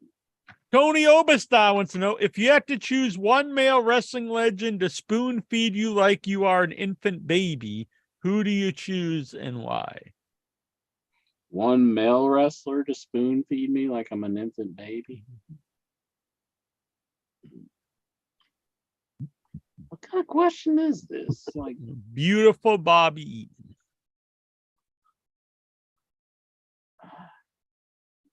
I'm going to go with Bastion Booger. Hell yeah. Hell yeah. Bastion Booger. Would you rather have Paul Bearer put pudding on your bare bottom or have Jeff Jarrett lick Jello out of your armpit? What? Would you rather have Paul Bearer put pudding on your bare bottom or Jeff Jarrett lick Jello out of your armpit? I'm gonna go with the Paul Bearer. Yeah, I think that's the better option because Yeah. it'd That be would pretty be a awesome. funner story too. It's like, Yeah. then Percy Pringley drops some butterscotch pudding on the ass. Oh, yeah. Put the pudding on your backside, and You rub one ass and they think you're a queer. I can't do the voice anymore. My voice is shot from all the bourbon back this in the is day. just pudding seeping out, right? Why? Oh man, Paul Bear, why is that pudding so warm? Oh, yeah. Let me taste that pudding. It's awful salty, Paul Bear. That's my OIB voice. Actually, it's Oh, more, is that what it is? it sounded more like my Carol voice. Actually. Carol. Yeah, That's what I thought you were doing, Carol. Yeah, jeez. Jeez, You suck at impressions. yeah, I'm not a good. I don't know if I can do an incher. You try to do me all the time. You I'm try just to so do me hard to all the get. time, but I'm just too smoking hot. Patrick House is high. Patrick. Hey, Patty, Patty, Patty, Patty Howell, Patty, Patrick Howell. Steven Simmons says Canadian Goose. I don't know what that's in reference to, but cool. It was just St. Patrick's Day. Was that named after Patrick Howell? Mm. Did you get drunk on St. Patrick's Day there, Lexi? Nope. I made some corned beef and cabbage. Actually, St. Patrick's Day is my mom's birthday. Really? Well, yep. happy birthday. That's why she's got the Yeah, happy hots for the Irish fellow over here. Me and my mom went to the mall. She bought some clothes for She's her getting Passover all dolled up to celebration. try and impress the incher. Heck No, yeah. she's not trying to impress the church. Gonna Yeah, be she your know who new he- daddy. She knew who he is, but I think she completely lost What? touch with anything about insurance. Man. Sorry, insurance. She rubbed it clue. out a couple times and she just forgot all about the incher. Mhm. I feel She's so just used. a love him and leave him type of gal. Feel so used. What would you have done if she brought Incher home as your new daddy? Hey, Alexa, I'm your new poppy. I'm your pappy. I say, tell Jack to give me free stickers. The hell? Okay. Send in some money, bitch. No, Don't be such a cheapskate. no. I gotta save my Fuck money off, loser. for strip clubs and a trip to WrestleMania next year. Mhm. Well, Jackie stop Jones. jacking off to the strippers and start saving the money. I have a topic, but I'm afraid I'm going to take one of the questions, the questioner's questions. So I'll wait till after, No. because I bet Nikhil asked. I bet he asked this one. What? Your memories of Davey Richards. Oh, interesting. Bruce Briscoe, is the Shield the greatest faction of all time? That's actually an interesting question, because I think you could argue that it's the most successful faction because all three people became three of the biggest stars in modern wrestling. Mm-hmm. Without the Shield, I mean, Reigns, Moxley, Rollins, even though I don't really like his current thing, I mean, all three all three were world champions. So that's a good track record. It is. Where's my stickers they were sent, dude? I don't know. However long it takes to get to Canada. Mm-hmm. And also, you said you didn't want him anyway. Nikhil Callahan. Cody Rhodes thinks Matt Cardona would be huge if he returned to WWE. Would it? They have Chelsea Green in there, so Not with Vince booking again. He's like, I done fired this guy once. Look, I'm actually not a big fan of Matt Cardona, but I see this guy getting a lot of trash here on the group. And like, honestly, if you look at it, realistically, the guy deserves a lot of credit. He got himself really over in WWE without any push at all. Then they really flubbed him. I'll be honest, even though I'm not a big fan of the guy really. And he's done really well for himself without being on major wrestling TV. I actually see his toys I saw him at Newberry Comics in Boston. That's a pretty big deal for a guy that's not in WWE or AEW. And, he's done really well for himself. So I think you have to give the guy a lot of credit. Paul White, can't wait to work with top AEW stars like Kenny Omega. Oh, good Lord. We could rip the roof off the building. Thoughts? Good God, no. Paul White versus Kenny Omega. Yeah, I don't think it's in the cards, Paul. Even if he did wrestle, like him versus Kenny Omega, Yeah. like I can maybe see like Hobbs and Powerhouse Hobbs just beats him with like a Just- big move. freaking humbling him, just Yeah. decimating him. I mean, that was his role in WWE, just being a big old bitch. Yeah, Be the honestly, big old bitch in AEW, Paul White. that would be his. Here he comes, a big old bitch. Yeah, he's coming down to the ring to lose another one. Oh, yeah. Time for the big bad bitch tonight. He's the big old bitch tonight. Yeah. If he were to wrestle, the value in him would be you'd build him up to get beat, you know.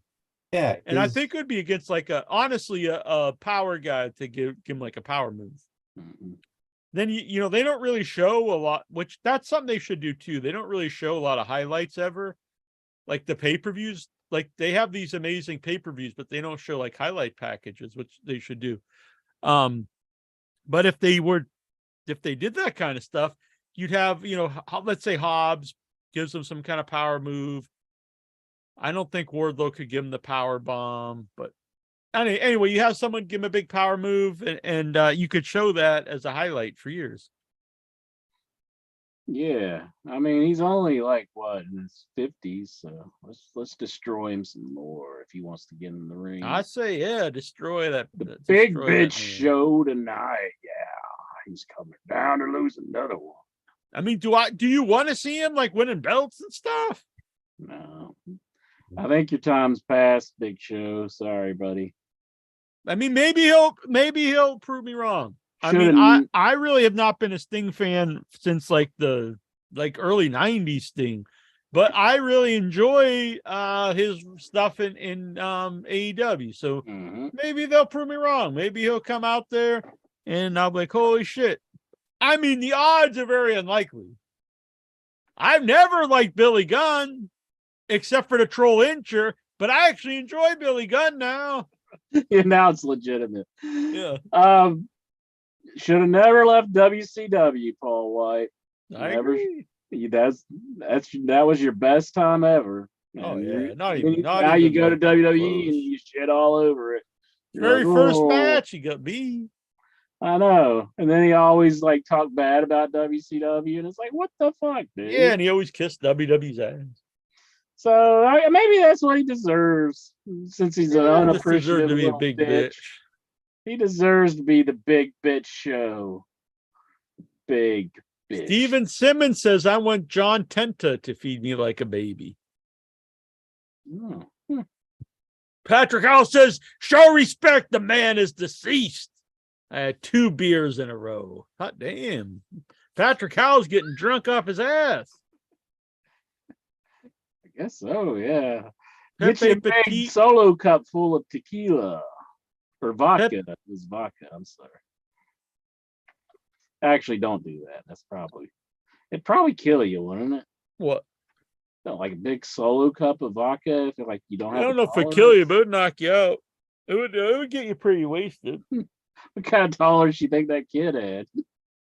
He got a big shot of it in the face. I'll say though, people are real pussies online because they're always crying about gotta bring back the attitude era. And then anytime anything at all happens, they're like, "Oh my god, fire this man, fire everybody."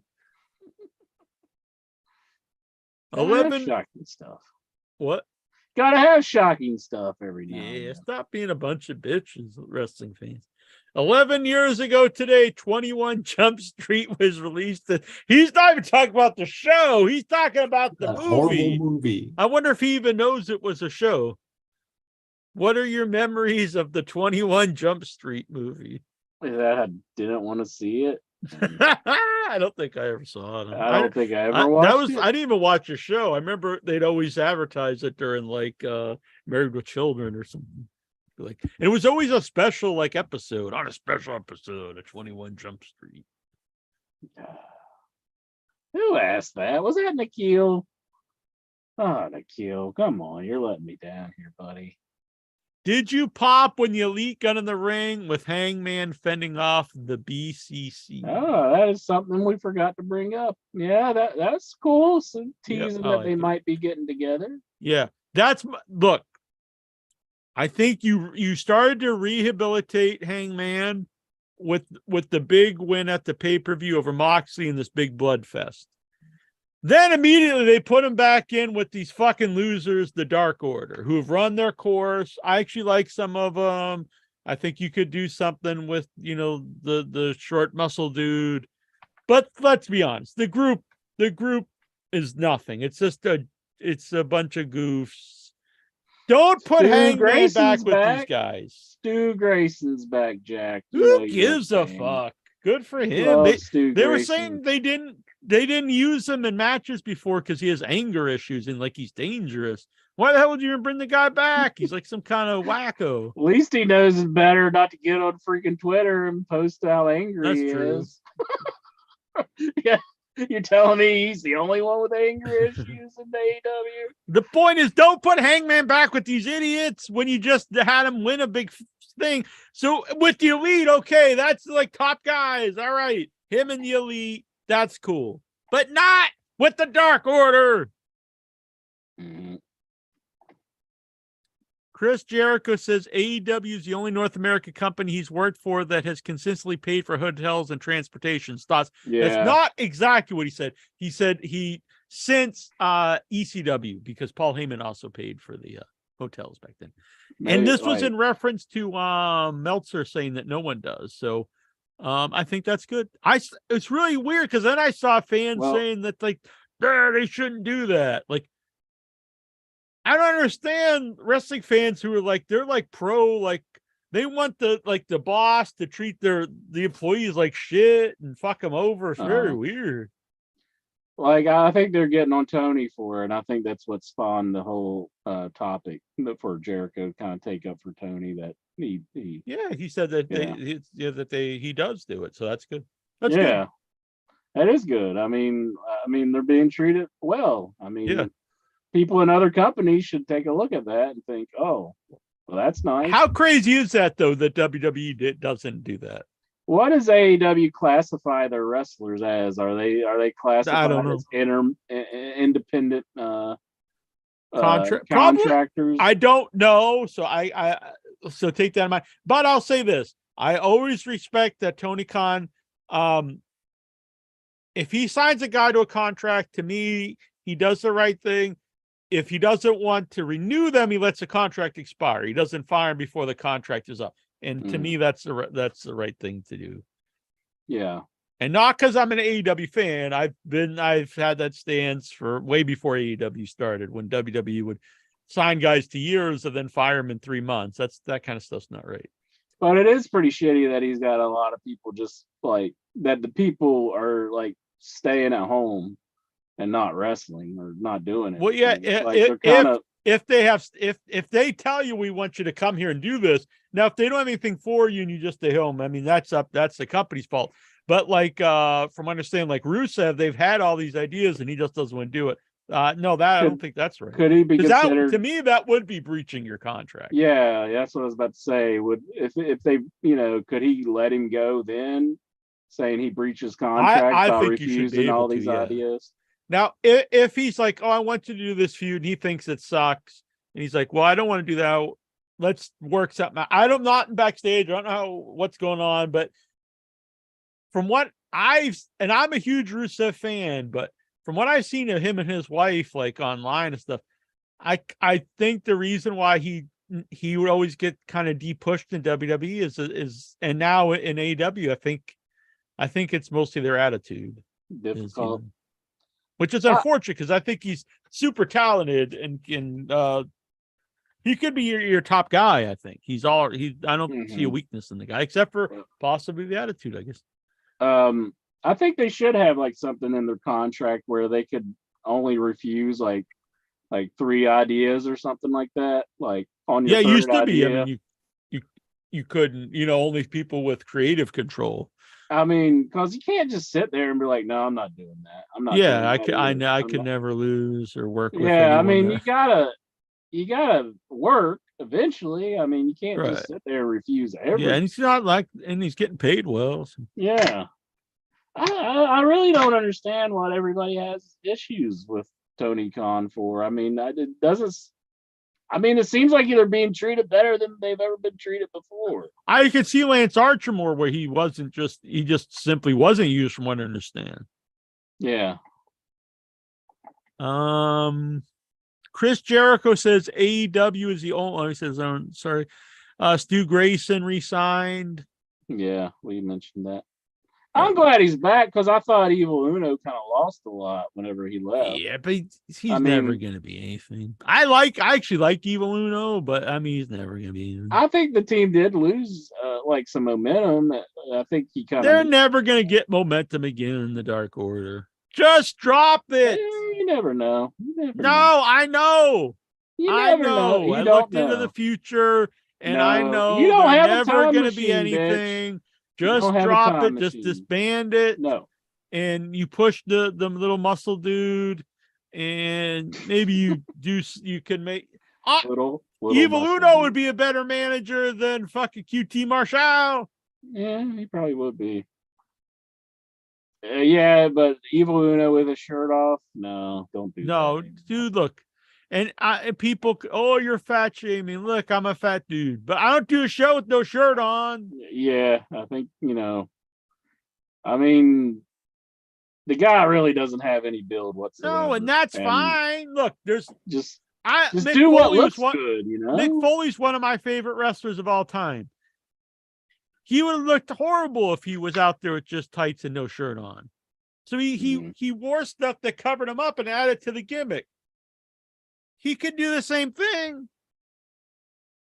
And I'm a big fan of Eddie Kingston, and the dude's the same way. He wears stuff that shows off the big belly. He wears this tight shirt, that's his only weakness. Really, is that he's got a really bad physique, and I don't think he's ever gonna be a jack dude or thin. And I get all that. And when he's out there with just like with street clothes on, you don't even think about it. Yeah, it looks a lot better. Yeah. And he's not a guy that needs to be jacked for his gimmick. Yeah. So just, there's been lots of guys. Hide the negatives, accentuate the positives. Big Boss Man didn't wrestle without a shirt on. Yeah, he was like, I'm Big Bubba, I'm taking my shirt off. The legendary Sting celebrates his 64th birthday. Favorite memories. Some of the early 90s WCW, because some people look down on that period, but I really have fond memories of that. Sting versus Vader, some of the best matches of that era. Sting and Foley, obviously Sting and Flair matches. Yeah. For me, that's the best era of Sting. And I enjoy the Crow gimmick, but I don't think match-wise he was very good at that point. Yeah.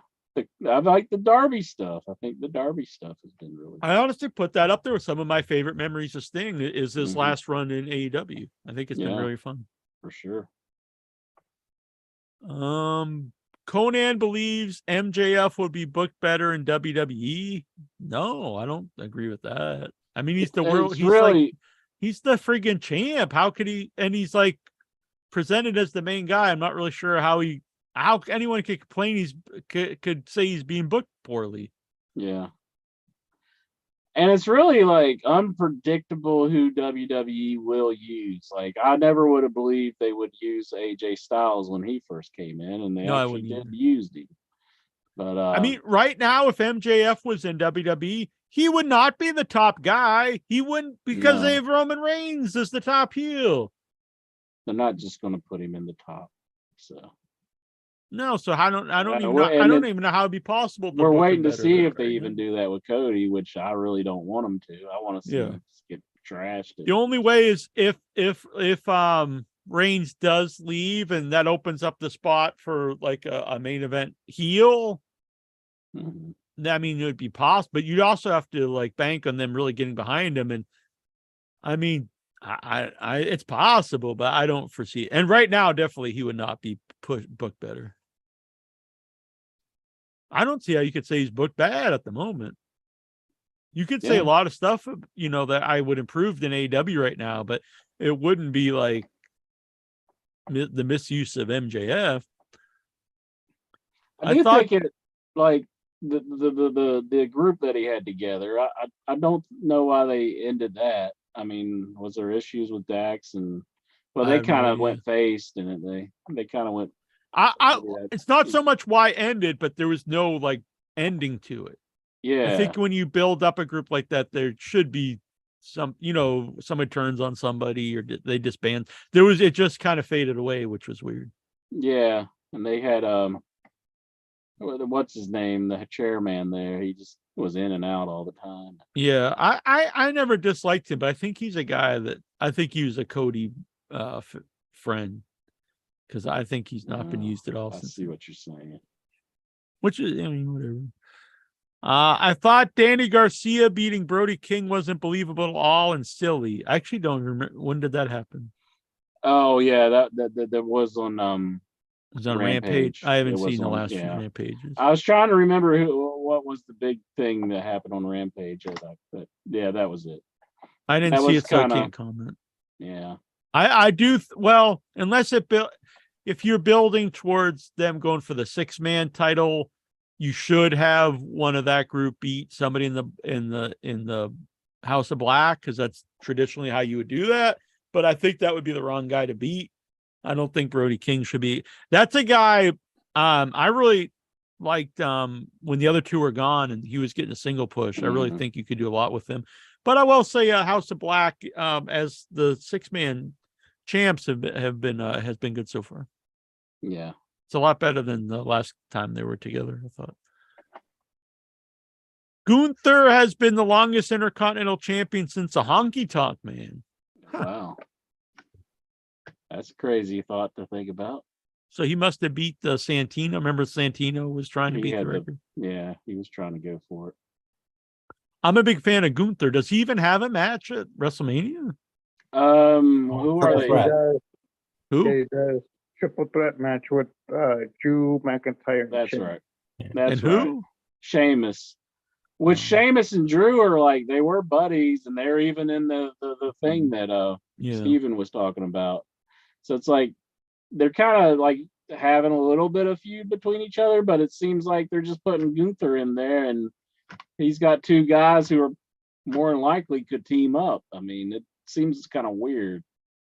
That could be a sleeper match, though, because all three guys are super physical. Mm-hmm. So I don't really have a lot of interest going into it, but I bet it'll be I bet it's going to be a match I end up really liking, because I like real physical wrestling, and I see those three guys Jack, really pounding. I have a confession.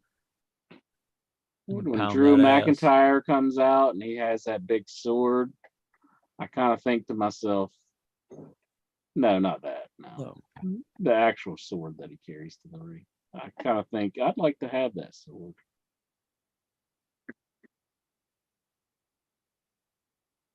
Are you embarrassed that I just said that? No. I mean, I think anytime you see a weapon, you're like, oh, I think I could use their weapon. At least that Shotzi girl, I think I need me a tank, mama. That would be pretty awesome to have a tank. Can you just like drive to work in a tank? No, I'm pretty sure that's illegal. That'd be pretty sweet. Yeah. Are you a fan of QTV? I know I am. Come on, Nikhil. Nikhil said he is? Yeah. I think that was probably one of the worst things they could have. They had Wardlow win the belt, then freaking QT Marshall interrupts the Will Hobbs match. Yeah, that was and bad. Will Hobbs joins QT Marshall, and now they're in like what? I don't get it either. Like, why'd they do that? I mean, Wardlow, he must not be very good politicking, because like he's done some stupid stuff, and like I'm glad that he does what the boss wants, but he probably should speak up at times and be like, that's really shitty. I think I should keep my belt, guys. You know? I mean, it was a bad use of Hobbs too. I mean, him joining QT Marshall. What a bunch of bullshit. Oh, guys, it's past my bedtime. Steven, Good night, I'm Steven! tapping Steven Butler! thank you for the raw report. Stevie, Stellar job. Report Butler, Stevie, I was Report complimenting him. Butler. I was complimenting him and he left. Jeez.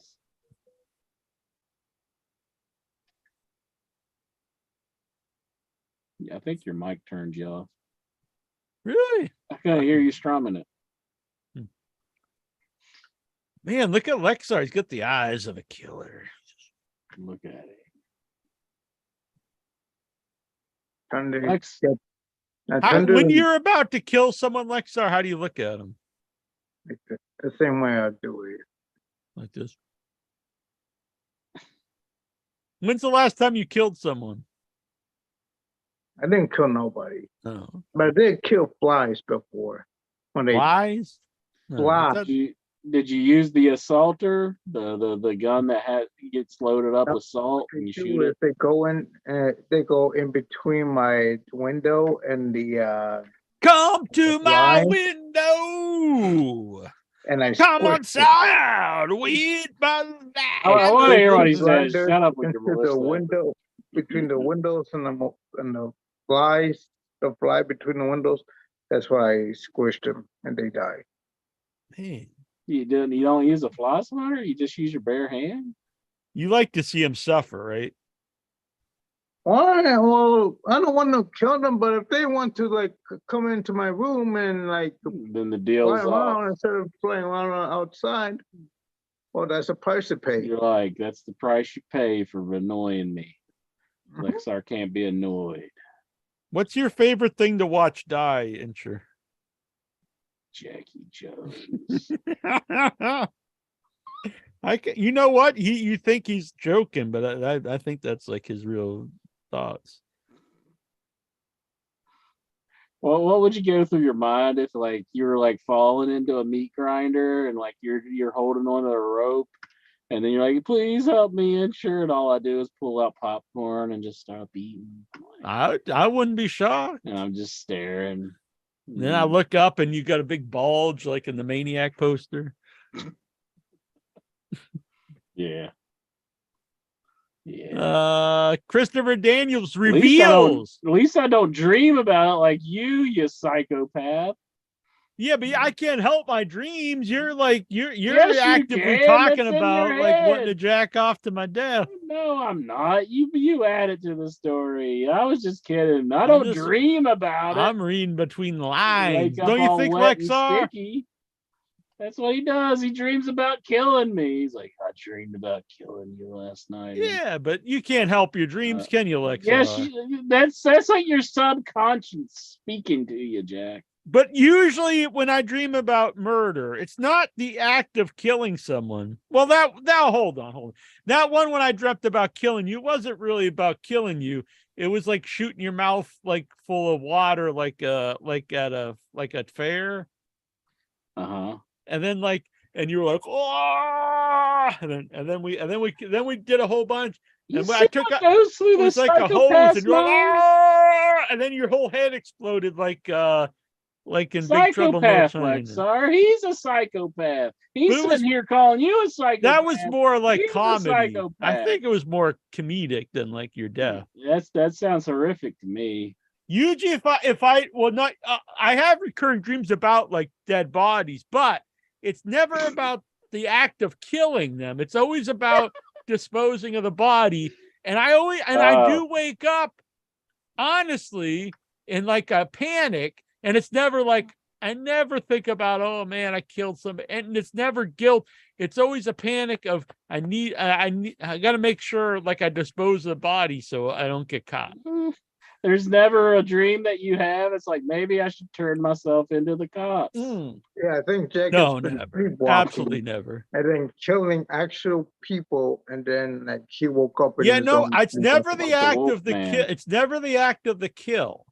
It's about I've got the dead body, and it's always of how to dispose of it.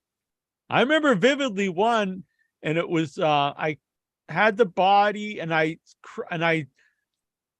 took all the meat off of it, and I put it in garbage with a bunch of rotten. I left like old meat, like pork and stuff out, so it would get rotten. And then I mixed it with the human flesh, and I threw it all in the trash, hoping that when they took it, they would just think it was rotten meat that went bad. I'm doing a show with Jeffrey Dahmer. And I took the bones down here, actually in the basement, before I was doing the show here in the basement, and I was smashing all the bones up into powder.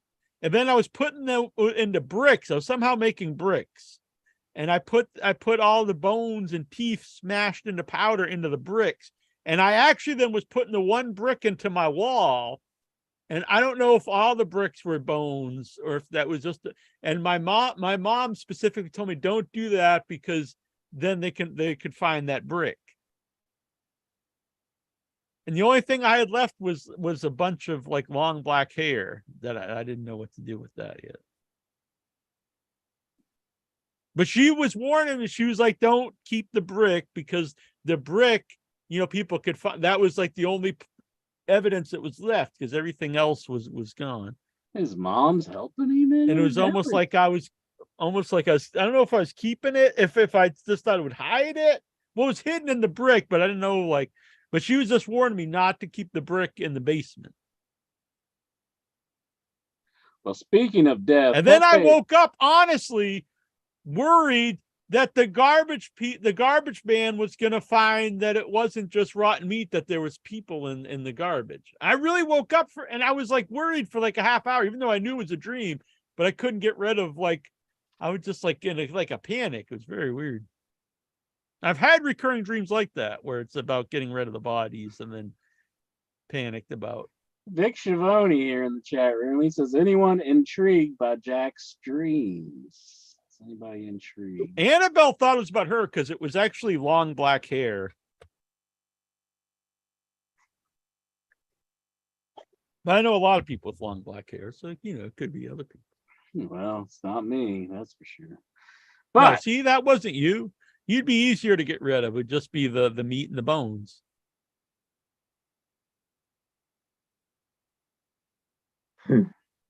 I know one piece of meat you want to get rid of. Well, I could put that in a thimble. Speaking of dreaming and sleeping, I'm gonna tap out. What? You're not going to sleep? He just say he's gonna rub one out. He said no. He said he's gonna tap one out. Yes. Oh, he is. Oh man, he's gonna go rub it out. Oh no! You ever tell the strippers about the show? Well, I don't think they're foreign strippers, so they don't know about what the you show. Really? So are you? Aren't you from Nicaragua or something? Ecuador, but I'm born here. I'm in America. Your mom's foreign. You yell at her, you foreign bitch. Get the hell out of here. No, she's your mom. These women are human beings. You don't just say they're foreign trash. I don't think that's what he's saying. Do you communicate with them on do you talk to them, or do they have their tongues removed? In Spanish or the strippers? Do they speak Spanish, or are did they you just ask you talk to them in stripperish? No, they're let's say Jack Jones, you want a lap dance? That's how they say. Well, I sound like they think it's me. You ever, when you're getting a lap dance, you ever say, "Hey, baby, you ever hear Jackie Jones and the OIB?" It's German. I think you should start telling all the strippers about in your head. Mm-hmm. So they could be bored to death by the kill questions. How many are they? 25 or something. 25. He seriously started out with 21 Jump Street movie. Good God. Don't you want to start out hot? I mean, that was a pretty good one. Now it's Christopher Daniels reveals that AEW and AAA have met to clear the air. Actually, I feel like it's a good position right now, the relationship. Conan and Tony Khan recently had a meeting and tried to suss all that out. And I feel like we're in a good position. Thoughts? That's good. Oh, Like Conan said that something like when they talk negatively about AEW that they get real upset, and he says he's just speaking what he thinks. So, but that was on a clip that they posted earlier today. So. Dax Harwood doesn't think Darby Allin was talking about him and complained on Twitter. Promo thoughts? No thoughts. Hard to say. I think Dax is the biggest bitch around. Who cares? It's a pretty big bitch.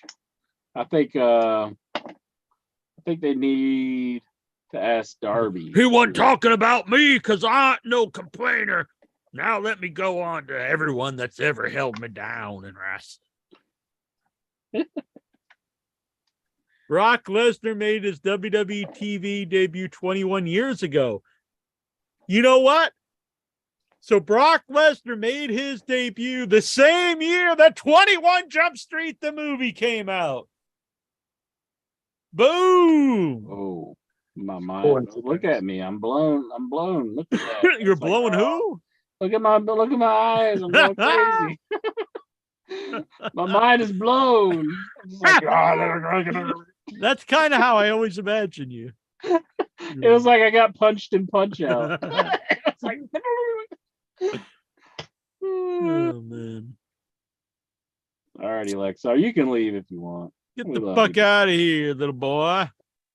Good night, Lexar. We love you. I'm just joking with you. You know that. Of course you are. It makes all right, we'll see you, Lexar. Did you enjoy the WCW commentary team of Larry Zbyszko, Tony Schiavone, and Mike Tenay? Of course, that's probably the best 3-person commentary. Sometimes it doesn't work, but they were good together, I thought. I'm watching WCW Nitro and Thunder from 1998, and I have time. When I have time, sorry. Do you have any memories of your favorite feud? I don't remember what the hell's happening in 1998. I'd have to you'd have to show me what was happening, then I'll tell you. Oh, Hulk Hogan and Goldberg. I like that. Just got to the part Goldberg won the U.S. title. Sting and the Giant are tag champs, and Bischoff called out Vince to show up at Slamboree. Mm-hmm. Do you think Steve Macklin will beat Josh Alexander for the TNA title? Ooh! I know Josh Alexander. Who the hell is Steve Macklin? I don't know who that is. I'm going to say no. I'm going to say Steve Macklin's taking it. On tonight's episode of Impact Wrestling, fans got a special surprise. Former WWE star Vladimir Kozlov appeared on the show with Santino. I've seen somebody post about that, but they just love adding just these random people on the show. Seems like it. It's kind of neat that they reunited them together for a little bit. Yes. Did anyone was demanding that? So he can use Santino though now? He used to have to use his real name. All right, I guess. Yeah, I've heard that they're calling him Santino Marella. Like they used to call him by his real name. I just remember. No, that's fine. Honestly, they should let him. Who cares? Yeah. I'm on Seinfeld season 5, episode 4, The Sniffing Accountant. What are your favorite memories of this episode? Oh shit, I don't even know what one that is. I mean, I've probably seen it, but I'm not sure. Yeah, I've seen them all, but I don't know. Are you excited for WrestleMania? No. I mean, I guess just because it's WrestleMania, but it doesn't seem like a very good show at all. WrestleMania, batting to survive. The only thing pump it up. Don't forget super chat right now, and you get yourself some stickers. Help support the show. The only thing that would make me happy is if Cody Rhodes gets booed or he loses. I'd be happy if he loses too. That'd be pretty awesome. I don't think it's going to happen though. I really enjoyed the 4-pillar segment on AEW. We talked a lot about this. We agree.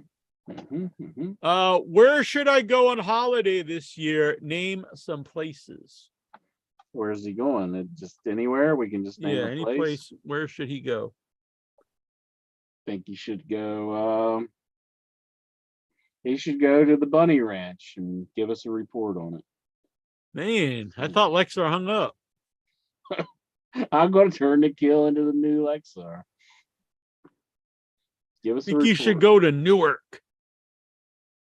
Yeah. Lexar wants to know, Triple H wants to get rid of the Universal Championship. I mean, you can't, look, I agree, but you can't have all these belts and get rid of them and then just keep bringing them back. Yeah. So if you're going to do it, you have to stick to it. I wouldn't do it now because they're combined. Just keep the undisputed championship. I think you should ask his father-in-law what he should do, because that's who's making the decision anyhow. Listen, pal. Listen, pal, we're keeping that belt, pal. Triple H wants to stack the card for next year's WrestleMania. Are you excited? Well, I think you should do that every year. Yeah. I mean, That's kind of the WrestleMania point. is always like the big show of the year. Yeah. I mean, the one that you just simply can't miss. WWE is having a premium live event in Puerto Rico since 2005. It will be they're promoting Bad Bunny for it too. Yeah, he's saying it'll be hosted by Bad Bunny. Are Jonathan Jackson and Geraldine intrigued and excited? I would say they would be, but wow. The only thought that I have is I really don't care about Bad Bunny. I don't give a fuck. Yeah. Sorry, Jonathan Jackson, if you're watching this on the replay, but it's been reported that WWE is upset with fans bothering. Yeah, we did this about the airports. I agree. It's shit. I'm really confused by anyone defending it. Yeah. I mean, and it's not like they just want one thing signed. They got like stacks of things that they're trying to get and that's signed. not the place for it either when you're that baggage claim. No. If you just run into somebody on the street or something and you want a picture or something, that's fine. But the thing is, if you run into someone you want a picture, an autograph, and they say they don't have time, you should just leave it at that. If they do it, that's cool. I just think idea that they have to do all this stuff is. I just think about myself. If I was out like trying to do something and then somebody just come up to me and be like, sign all this. Yeah, I'd, like out of nowhere, I'd be like, what the fuck? Yeah, and imagine doing that, having to deal with that all the time when you're It's traveling like, all the time. Sometimes you're in a good mood and you won't mind, and then sometimes you're like, I don't fucking want to do that. I mean, it's understandable. Everybody's human. You got to think about it like that. If the Bella Twins are no longer with the WWE, they also changed their name. They are going by Garcia. Well, the Garcias, not just Garcia. And all their products and podcasts have the Garcia name. Are you intrigued? Is Jerry Garcia their manager? It's like a little touch of gray. I could not possibly care less. Suits me anyway, but it's all right. I will get by. What's your favorite match of the Bella Twins? None? Shit, I don't know if there is any match I like of the Bella Twins, to be honest with you. What's your favorite memories of them on Total Divas and Total Bellas? None? I can't hardly even remember the show anymore. I did watch it with Dwayne, but haven't talked to Dwayne in a long, long time. He went and started his own podcast. Started his own podcast. He's like, fuck these guys. Yep. Wendy Williams wants to go back to daytime talk show. We don't give a fuck. Man up, Lexar. Grow some balls. What's your most uncomfortable time riding public transportation? I like the bus usually. The only time it's uncomfortable is if the T, which is what we call the subway, if that's really packed. I don't like getting packed in the subway and standing with, but like if you got a seat, or even if there's enough people and you're holding, but if you're all crowded in there, that sucks. Well, there was this one time me and how people know him on this show, Cooter. We were riding the bus. His real name's Mike. I'll just call him Mike. But anyways, there's this lady up front, and she was probably crazy, but she was like grabbing her tooth.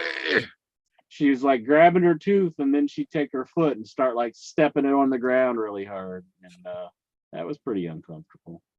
Sounds pretty hot. And I said, "Did you notice that lady?" And he's like, "No." And I was like, "She was like grabbing her tooth and like smacking her foot on the ground." And he's like, he just started laughing. He's like, "What? Really?" It's like, "How did you miss that?" So that was pretty uncomfortable. What type of music that you don't want to listen to? What type of music that you don't want to listen to when you're at a mall? Probably Bad Bunny. Bad Bunny. I don't want to hear Booker T when I'm in the elevator. Just start blasting Booker T. I'm like, all I know is the word Booker T, and then he goes on and says other things. It's just Booker T standing there. Matt Cardona said that indie wrestling superstar. Yeah, we mentioned Piss Jug McGee. God damn, so bad they could call him Piss Jug. Lexar, does Jack have bumper stickers to sell? I don't think we do, actually. Bumper stickers. That would be a little more expensive for a butter. I mean, is he gonna buy? He's not gonna buy any. He's never given 1 cent to the show. So what the hell? I ain't gonna make something for him. He wants us to make stuff and just send it to him for nothing. Because it's not enough that we come on here for hours every week. He wants more stuff for nothing. Something for nothing. Steven Simmons, world-renowned GCW. We mentioned this. Steven Boots wants to know, will you miss Bray Wyatt if he can't appear at WrestleMania? No, not at all. No. In a post-Mania shakeup, if there is one, who do you want to see? Oh, who cares? Oh, you can answer this. Who do you want to see shaken up and move to Raw and SmackDown? Who gives a fuck? I can't even think like who would like. Roman Reigns is the only person I know that's on SmackDown, but they don't even hardly do that anymore. Roman Reigns is on Raw this week. So I'd really like to see Ivar. I think change it up. Ivar? Yeah, Ivar and Piper Niven. I think if they switch brands, it would really shake up things. I want to see Piper Niven move to the unemployment line. Well, that's what I meant. Like she can switch brands to a non-wrestling company. I mean, I don't hate the girl or nothing, but I do. Like, it's just like no, yeah. She should not. She has no redeeming qualities as a wrestler. No, she might be a nice person, but I'm not fat shaming her. She doesn't have a great look, and she can't wrestle worth a shit. She's not a good promo, so there's nothing there. Hit the bricks. Get out of here. I mean, she can maybe she's a good hairstylist. They could keep her on to do people's hair in the back. Seems like she's still pretty young. I mean, she can go off and become a lawyer or something. Yeah, an Indian chief. Yeah, an Indian chief. Yeah, I mean, they could find a job for her behind vaccine. She could run like monitors or something. Mm-hmm. Steven Boots, whose star has fallen faster, Saraya or Ronda? Well, I will say they're actually doing something with Saraya right now, so I'm going to give this a shot because I do like the three together. So I would say Ronda. Yeah, we'll see what they got with Saraya. Yeah, I would say they they definitely put her in the ring too soon. So you're kind of rebuilding now. They have a new gimmick, So I would give this storyline some time before. Did you like seeing Ruby Soho turning heel? At first I thought it was a bad idea, but I do think the three together works. Mm-hmm. I think they look good together. All three have charisma. I don't know. I think it has potential. I can't say it's going to be great or not, but it has potential to be good. I would lose the spray paint. I wouldn't make it like so much an NWO copy. Yeah. Make it your own deal. Plus the spray paint, you can never see when they do it. Yeah, it's not been done very well. Brian Matthew Clutter, thoughts on this Tony Schiavone Legend of Zelda crossover? Weird. So they made a T-shirt that's like the Legend of Schiavone. Legend of Schiavone. I haven't seen this. The Legend of Schiavone, a Tony from the past. It's kind of funny, I guess, but I don't really get it. Yeah, I don't either. I don't know. I don't really understand. I understand what it's supposed to be, but I don't really see the connection. I think that's a bit of a stretch, I'll say. Is he just a big Zelda mark and he just wanted to do? I don't know. Todd Orndorff. That's someone who doesn't send him any questions. Todd Orndorff. This is a really good question. How great would Larry Sweeney be today, and where would he be? That's an excellent question, because the guy, at the time he was in wrestling, there was really only, there was Impact, but there was really only one major wrestling on TV. Yeah. And he was, at that particular time, too small to be a wrestler there, but could have been like a mouthpiece for somebody. Today, his size would not have been an issue. And he has charisma. He had charisma for off the charts charisma in promos. Yeah. So I think he would be a big star in probably either NXT or AEW. I think still the main roster WWE, they probably used him as a manager, which if they actually used him, he could excel at that. But I think he would be real. I don't want to say MJF level, but he could be one of the best talkers in AEW. That's what I was thinking. Like if they had like MJF and like he was like in his faction, kind of like being like the mouthpiece, maybe. Yeah, that would be really, really good stuff. It would be good. Or, if he was a baby face and going back and forth with MJ, I don't know. You could do a lot with him, and it is too bad. It's too bad for a lot. Just as a person, I really liked him. It's too bad anyone, takes their own life, especially so young, without any health issues. I feel really bad for him. Had so much talent, and just he had a lot of mental health problems. Yeah. Tazo, what wrestler? That goes into a bigger something else, a kind of a side issue.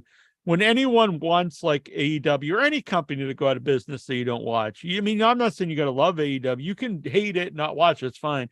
But if you actively want one of these companies to go out of business, that's bad for all of wrestling. You could just not watch a show.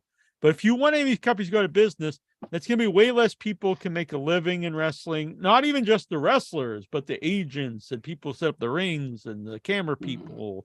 And that's bad for all of the business, because even guys not in AEW make more money in WWE because they have another place to go. So they can tell WWE, before, if there's only one promotion, they could pay the guys not much money, because what else are they going to do? Yeah. So it's better for the total health of wrestling to have more promotions. Yeah. I really don't get why somebody wants to see the company just go out of business.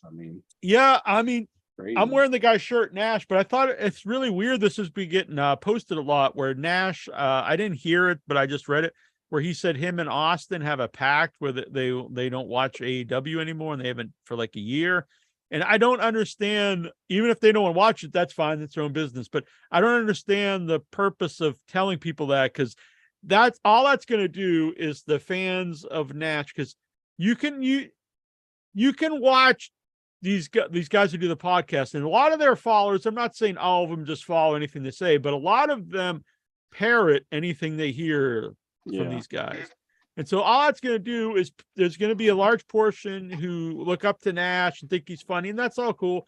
But they're going to say, well, he doesn't like this show, so I'm not going to watch it either. And that's just bad for the business. So I don't know why you would want to say that.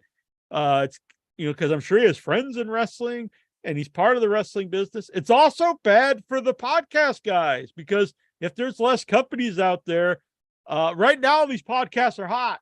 But if there's only one promotion to talk about, they're not going to be as popular. Yeah. And why would you want to cut yourself off like that? Maybe they would do something that you might want to check out. I mean, yeah, I didn't get it. And he even said that he thought Kenny Omega was the best wrestler in the world. So it doesn't even make sense to me.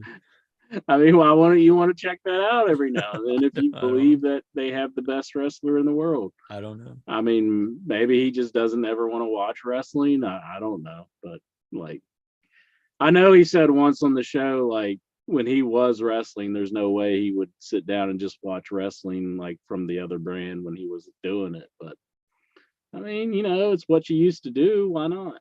Yeah, watch that's kind of that old school thing where it's like you're too cool to say you actually watch the product. Yeah, but Taza, what wrestler post 2000 has the greatest rogues gallery? I don't get that. Wouldn't that be a promotion would have a rogues gallery, not one wrestler? Because a rogues gallery would be like a bunch of the bad guys. So I don't know how one wrestler would be a rogues gallery. I don't know. The question doesn't make sense to me.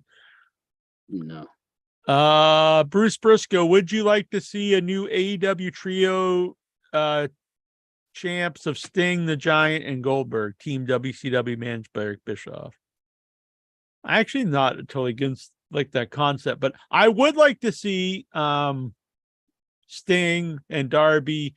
And I saw they're teaming with Orange, and I'm a huge Orange Cassidy fan, but I don't think he necessarily fits with those two.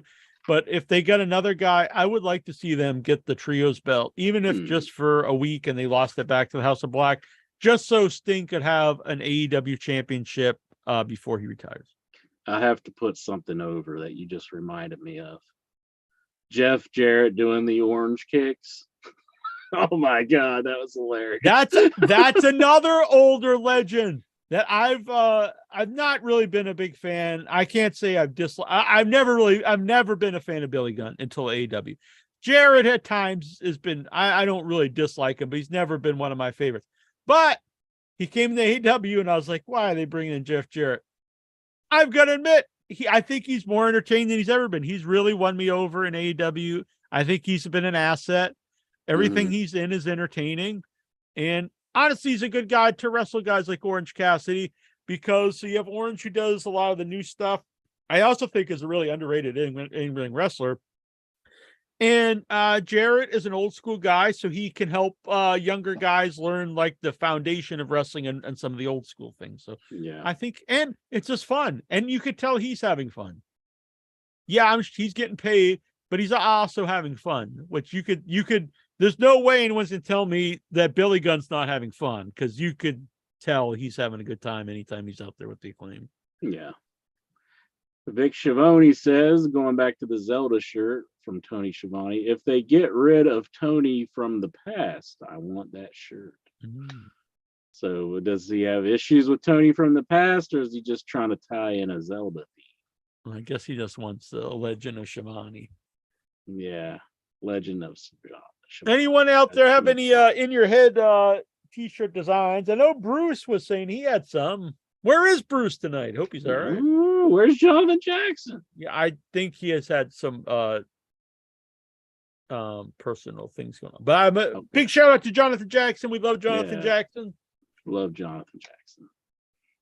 But yeah, I saw him post something, so it made me. I don't know the details, but I think he has some personal things going on. But honestly, we love Jonathan Jackson. He's a really good guy, very funny, and we wish him all the best and to all his loved ones. Oh yeah, for sure. But Bruce, where the hell are you, boy? All right. So if a movie's playing at Buffalo, Geraldine's coming out, because unlike some people I know, they'll make the trip. Vic Schiavone came out. Oh, I get it now. The Legend of Shivani. The Tony part. He doesn't want. Right, because his name's Vic. Let's see. Buffalo, New York. That's probably like a 12-hour drive, I bet. Yeah, well, we are closer to you.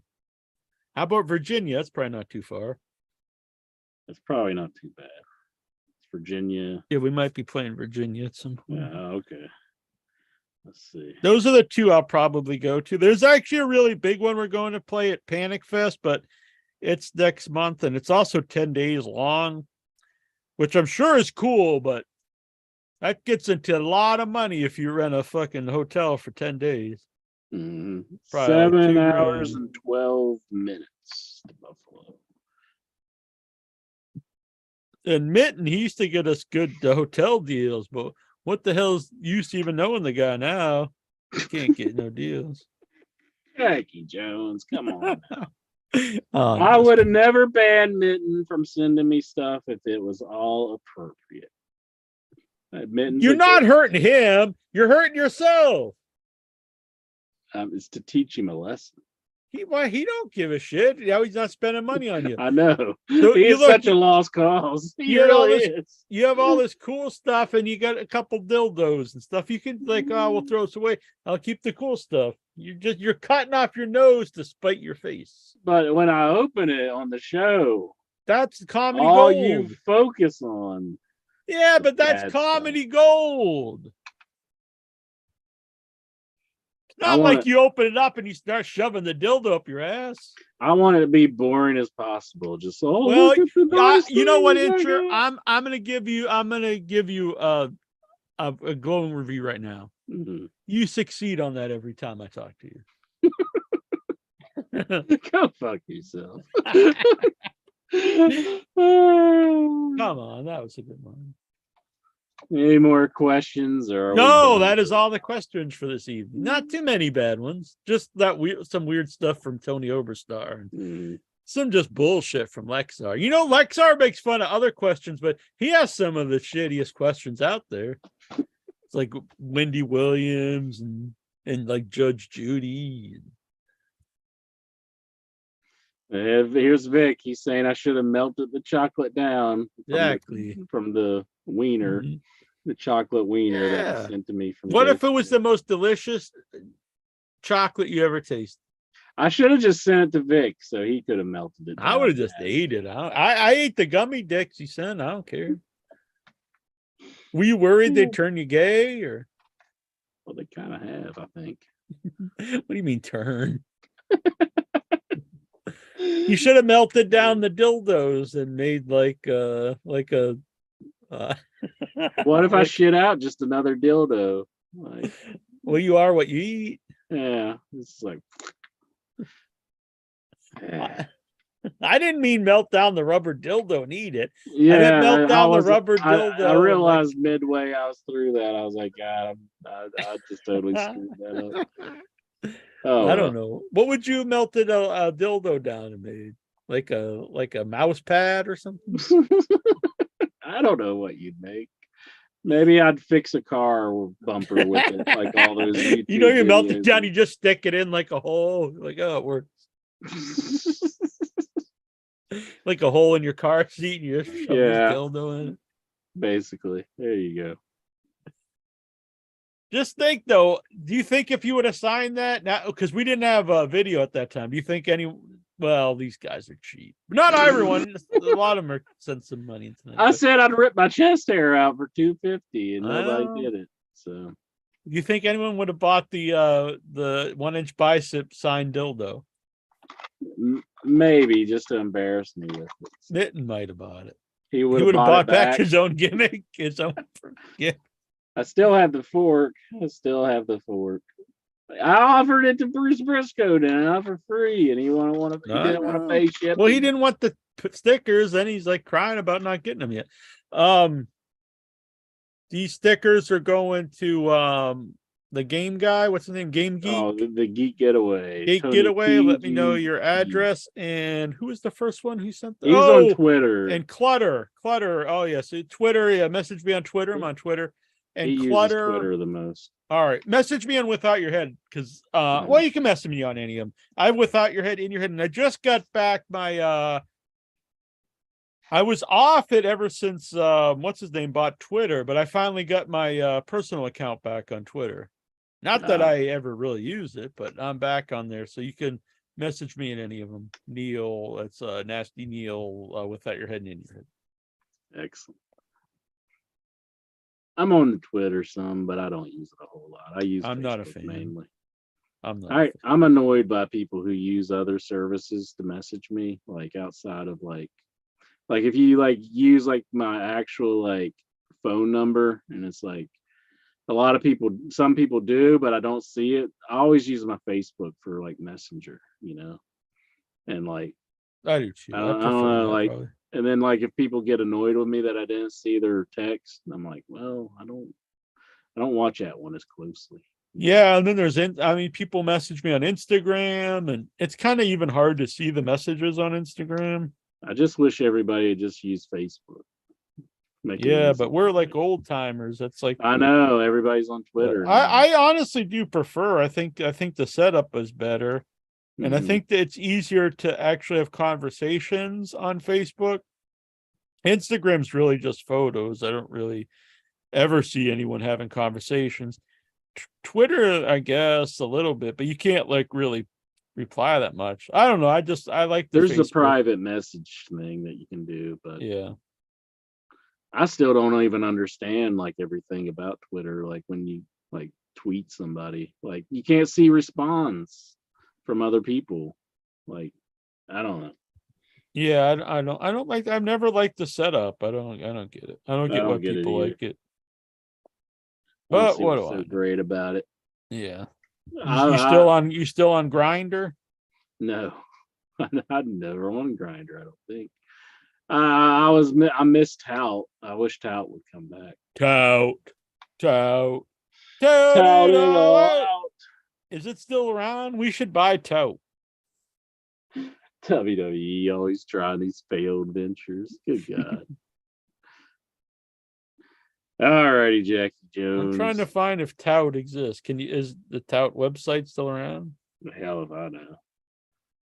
God, they were all about that. No. Like how they go so heavy with stuff at times, and then they just forget about it. They're like, oh, forget it.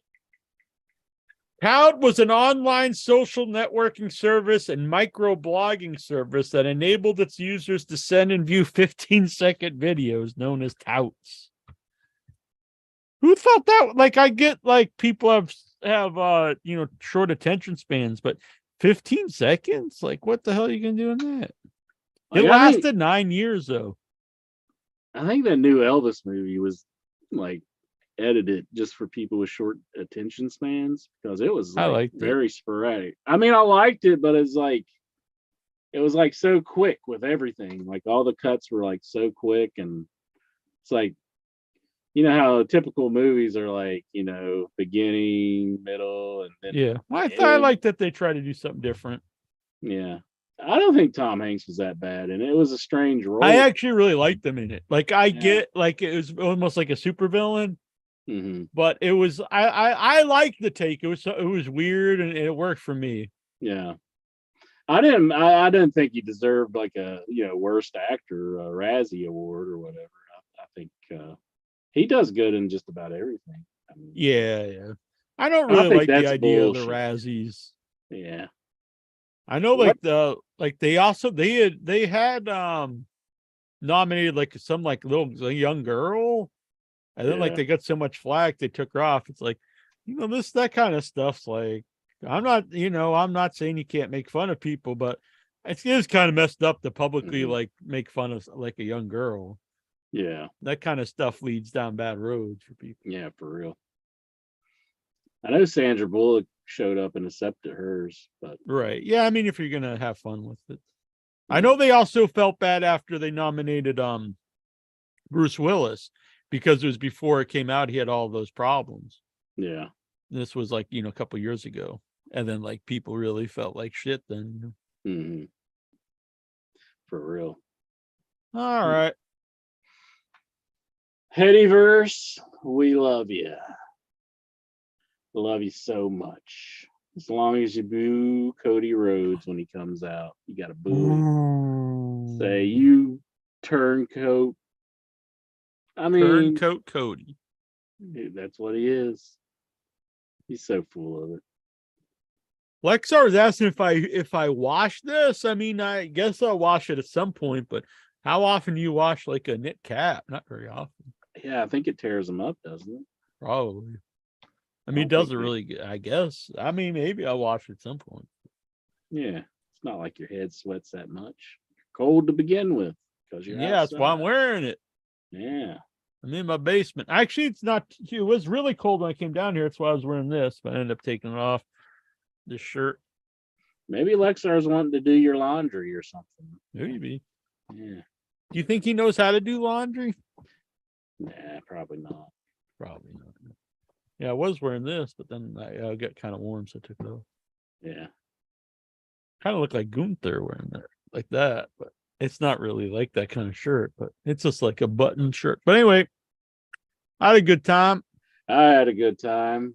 Maybe using a different service soon, so keep your eyes peeled because you're going to have to know how to call in. It actually, I think it'd probably be easier to. Yeah, it's a lot easier. So I'm gonna look into that. Probably not next week because I'll probably be going to Boston Underground Film Festival this weekend, but in the coming weeks, maybe the week after that. And if you like to help out the show to help pay for the expenses, look, you don't have to. We're gonna keep doing the show. I don't want anyone to think like anything like that. But if you'd like to, there's a lot of expenses in the show. You can. I opened a Venmo because apparently another thing people don't like anymore is PayPal. So I opened a Venmo, and you can. It used to be everyone only one used PayPal. No, now no one wants to use PayPal. So you can Venmo it's at Headyverse, and that encompasses everything heady related, in your head, without your head. Yeah, I guess dinner and a movie if you're interested, even though it's got no head in the title. All right, there's a new dinner and a movie up. Me and Annabelle reviewed Unwelcome, which is on Shudder, Cocaine Bear, which is currently at the theaters, and Dungeons and Dragons Honor Among Thieves, which comes out the end of this month. We saw an advanced screening.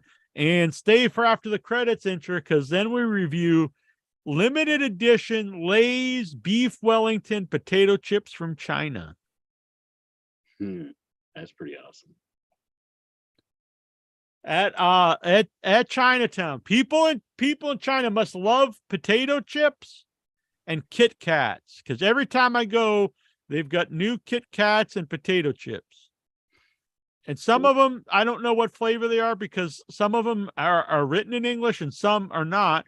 And so I just have to guess from the pictures. So these didn't say anything, but it was a picture of beef Wellington. So I was like, I guess that these are beef Wellington potato chips. They also had some kind of bun. I don't know what the hell that was. And something with like a baby octopus on it, which did not sound appetizing. Eating baby octopus. And then the Kit Kats, they had like melon and milk tea and all kinds of wacky ones. I will say the green tea Kit Kats, very good. I shouldn't do that. Very good.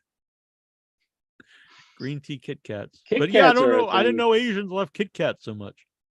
Kit Kats probably have a short shelf life.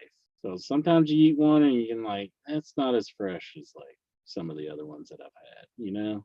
So they must have a very short shelf life. It's interesting. The flavored Kit Kats, it's always the chocolate. So it's like they had a new one. It was melon chocolate, which I don't know about that. Like cantaloupe flavored chocolate. It's different. Yeah, I would try it. Anyway, it's kind of fun. And I like going to Chinatown and trying wacky things. All right, Insure.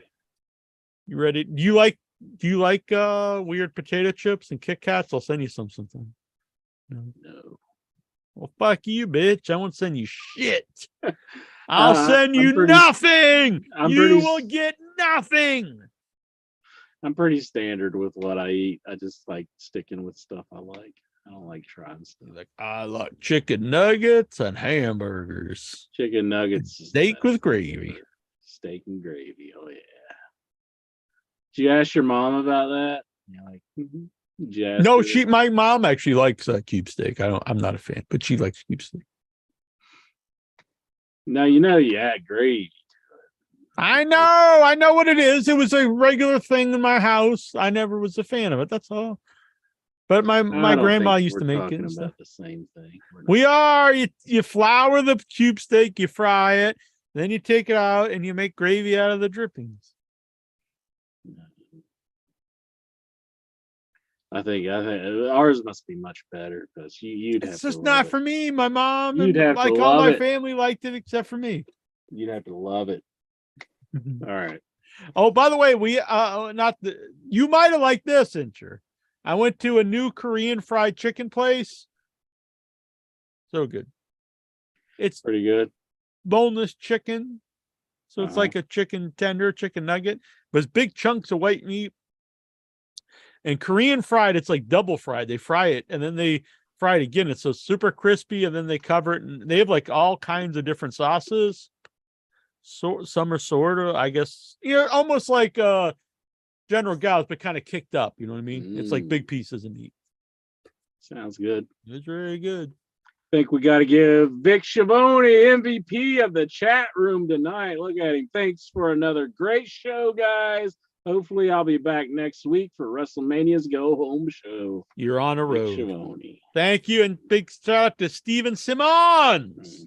Great He's show, a good guys. man. Thank you, Pepe Poteet. He's a good dude. Double P, double S, Pepe Poteet. See you all later. Patrick Howell was there. Yeah, All those guys. Oh, what's he doing? choking no. myself. Don't choke yourself. It was weird because my tongue's a different color because I got these weird lights. So over here has a red tinge, and over here is a kind of a purpley. Oh my goodness. What do you think? Annabelle's making fun of me. She said my lights are too dramatic. On the other show, I turned this way down, and then I turned like these way up. No, wow. Yeah, you kind of look like you're in a horror movie or something. Yeah, exactly. That's the vibe I'm going for. That blue's weird though. It doesn't work too good. Mm-hmm. Bruce Briscoe, he's a good man. Everybody who was in the chat. Everybody was kung fu The fighting. Geek Getaway, Anthony Uberstar, Stephen Bootler, Tyler S., John Brown, Travis Sandow, Brian Cutler. They gave the big super chats. Super chat, yeah. Not Dustin too late. Mance, Last Dustin chance, Mance. super chat here for the night. Get some of these stickers. Not too many left here. Mm-hmm. Still some really cool ones. I think we're done, Jackie Jones. All right. Love you, my man. Take care. Love you, baby. Yeah. Love you, yeah.